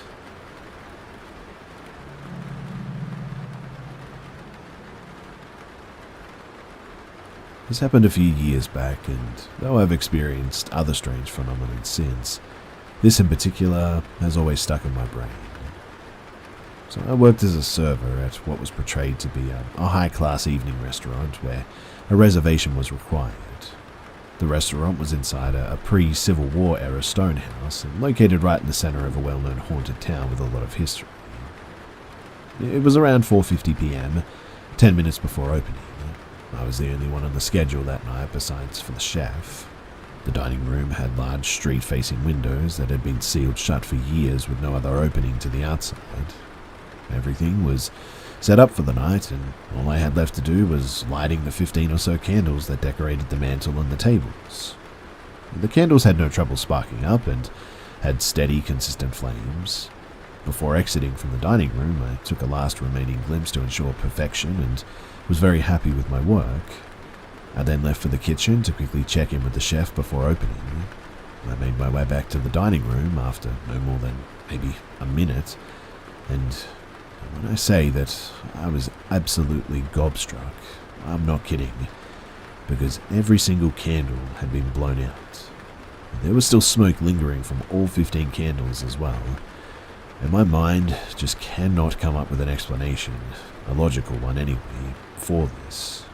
I mean, there was no possible entrance in the dining room besides the front door, which had been firmly locked. The chef and I were the only two people there, and he wouldn't have been able to leave the kitchen without me noticing, since there's only one pathway between the two rooms. There were no fans or open doors, and as stated before, all the windows were sealed shut. I remember the air feeling abnormally still as well, and getting an overwhelming sense of discomfort and dread upon re-entrance, as if I was being, watched. Up until this day, I still haven't been able to find any solid reasoning behind the occurrence and truly believe that something strange made itself known that night.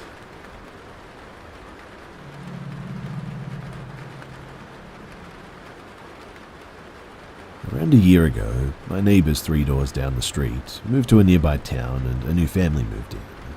The new tenants, we'll say, are a man in his late 40s, whose name I actually don't know, and a girl who is about 13 and is in the same school year as my brother. Apparently, he has numerous other kids from separate relationships, but the girl is the only one who lives with him. I'll quickly talk about the house in the area too, because it's probably worth knowing. My area is a very safe middle-class neighborhood. The same can be said for the house that this bloke bought. But I don't know what he's done to it, but he's built a deck which isn't colored or anything and just looks like it's made out of old wood, and the front door is a complete separate color to the rest of the house too. Essentially, it sticks out like a sore thumb among all the other houses. Anyway, now I'd like to go through the events that me and my family have learned about or experienced with this guy before today. Everything I mention did not happen prior to his moving in. So not long after he moved in, a pair of trainers appeared on the power lines directly outside of his house. I live in a really safe area, but according to my uncle, who works for BT and used to be an electrician for another company prior to that, they can be signs of illegal stuff like drug dealings or gangs. Apparently workers who come in to remove them get threatened by whoever puts them there. Every few nights at about 1 a.m. to 1:30 a.m., a car always drives up, stops outside of his house, waits for a few minutes, and drives off. I stay up quite late normally, and I've caught them in the act a few times now. It's the same car every time, a blacked out BMW. The driver and another passenger run out of the car with the engine running. They sprint to the man's door, and then one of them returns and drives off. Of the 4 or 5 times I've seen it myself, it has been a man and a woman, with the man running back to the car at the end. Similarly to the last one, my family go out for walks regularly, and there's often numerous women sitting on his front step in the evenings when they go out for walks. They don't speak much to each other, and if they do, it isn't in English. This led us to believe that they might be immigrants, but that's up for speculation.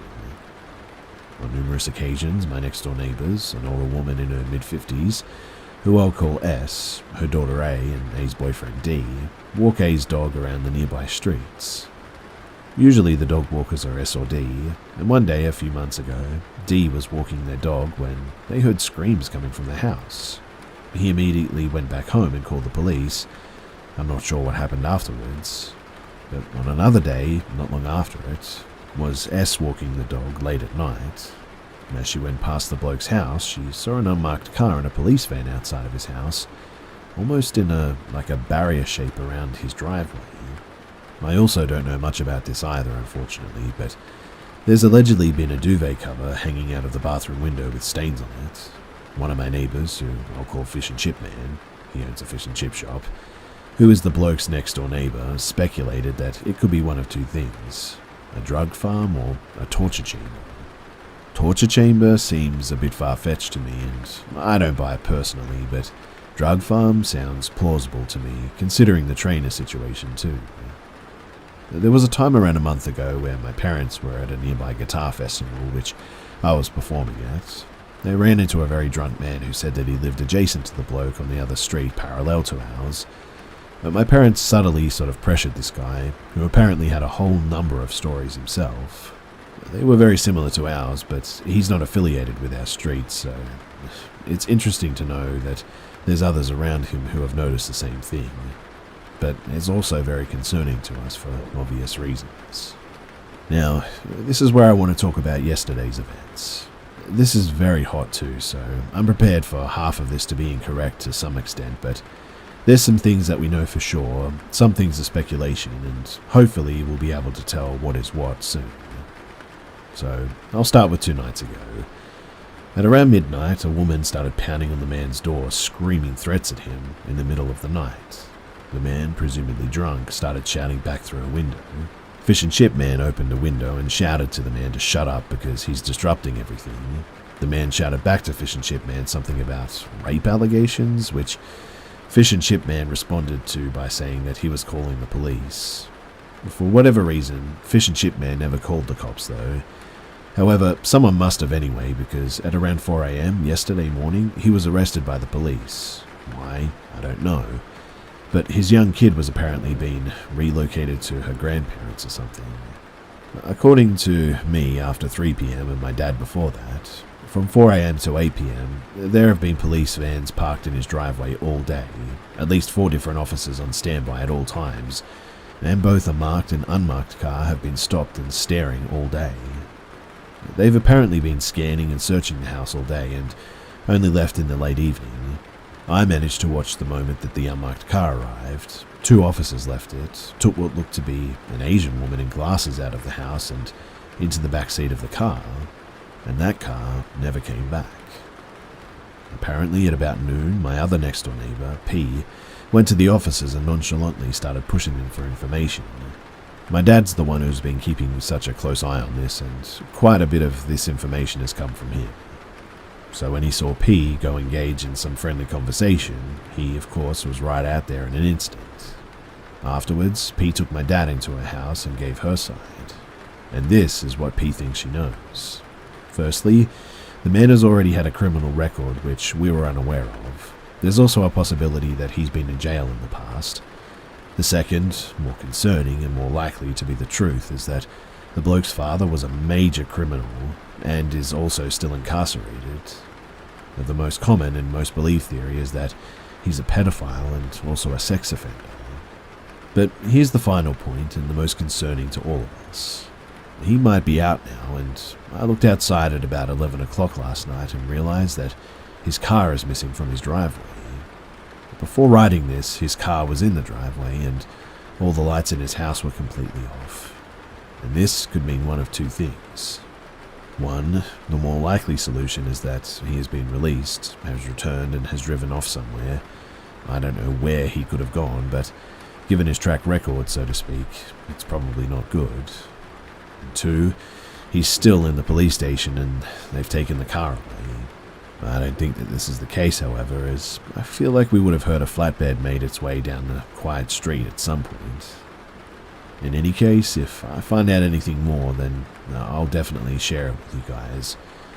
As for me and my family, we're pretty freaked out by all of this, and we hope it's not some sort of a torture chamber like our neighbor theorizes.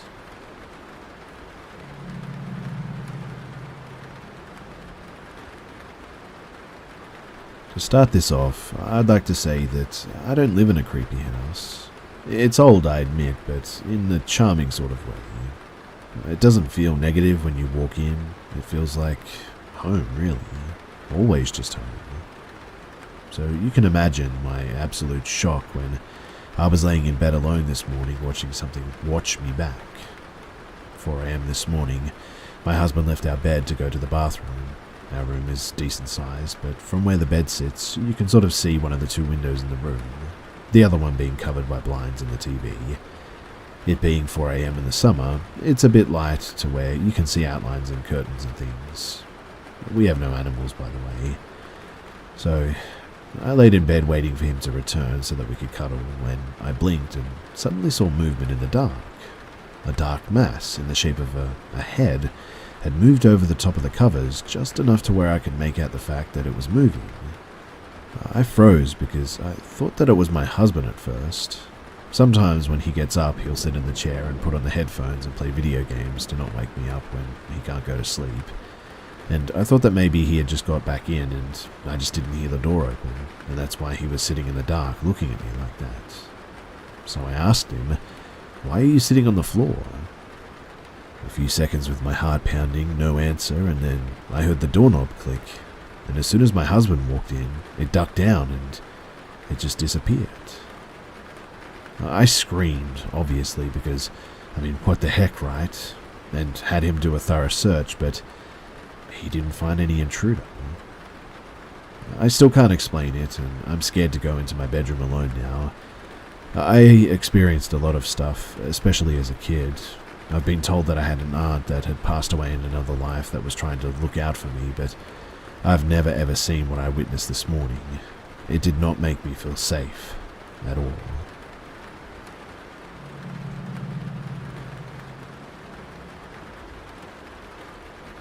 I've only ever spoken to a few close friends about this experience. When I was about 12 years old, me and my 2 younger brothers and my 2 younger cousins were playing outside at night. Our cousins came over to see us, and all of the adults were inside the home. We lived in a small trailer park in Texas at the time, and it was built either on top of or near indigenous land. We played outside a lot at that time, and there was a street light that shone over the part of the road that we were playing on, so it didn't feel like creepy or dangerous or anything.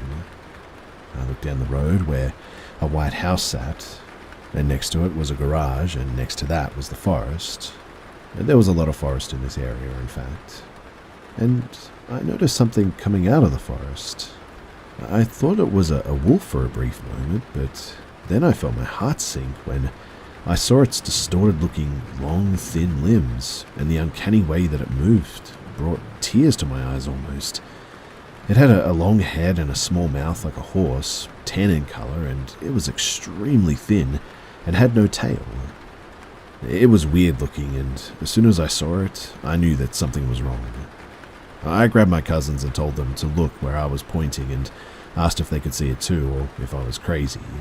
They had a terrified look on their faces and said yes, and I looked over it where I saw the creature, and it got up and started walking on its two hind legs, and moved in such a weird way. It began to climb the garage with ease, and this thing had to have been around at least 8 to 10 feet tall while standing on its back legs. I then ordered everyone to run inside. I told the adults what we saw, and obviously they didn't believe us for whatever reason. I assumed that they thought that it was our imaginations. And anyways, I haven't seen these cousins since the encounter due to family issues. I've searched the internet many times trying to find a sighting or a report or an image that resembles this creature, to which I've really had no luck. So now I'm turning to here. If you've seen anything like this, then please let me know. If you know anything about what we saw that night, then please leave a comment below. Or if you've seen something like this, I would love to talk to you.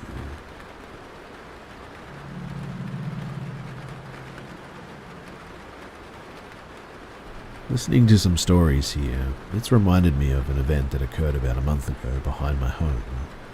For some background, I live in the Bridgewater Triangle, near the Hockomock Swamp. If anyone isn't familiar with the area or strange events that have occurred, it's well worth the deep dive and you should look it up sometime. To make a very long story short, about 350 years ago, King Philip's War was fought between the colonists and the natives living in the area.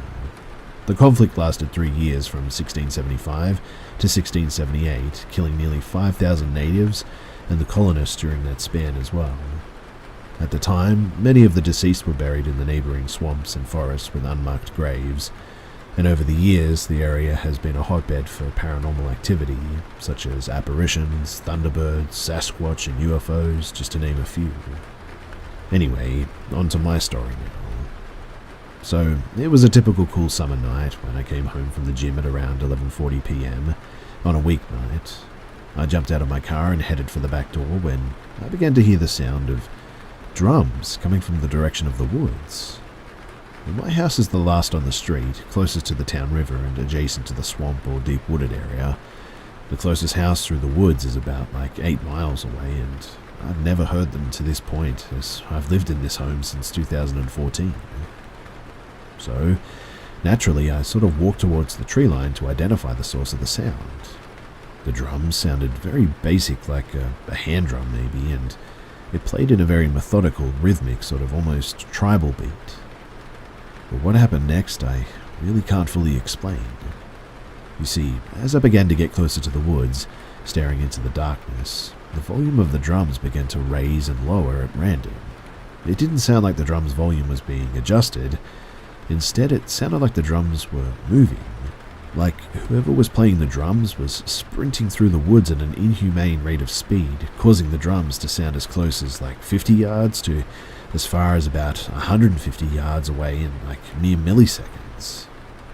Only the dim driveway spotlight illuminated behind me as I stood alone in the dark, and in that moment, a feeling of just dread washed over my body, so I began slowly walking backwards, never turning my back to the moving sound that I was still hearing. I stepped through the kitchen door, wondering if I had made the experience up. To this day, I can only guess at what I had heard that night. The rational explanations don't seem to add up, but I've always been fascinated in the paranormal and had not experienced anything definitive, I guess you could say, until I moved to this area. I do plan on sharing some of my other experiences at some point if there's interest, but anyway, this happened and it's something that'll stick with me, I think.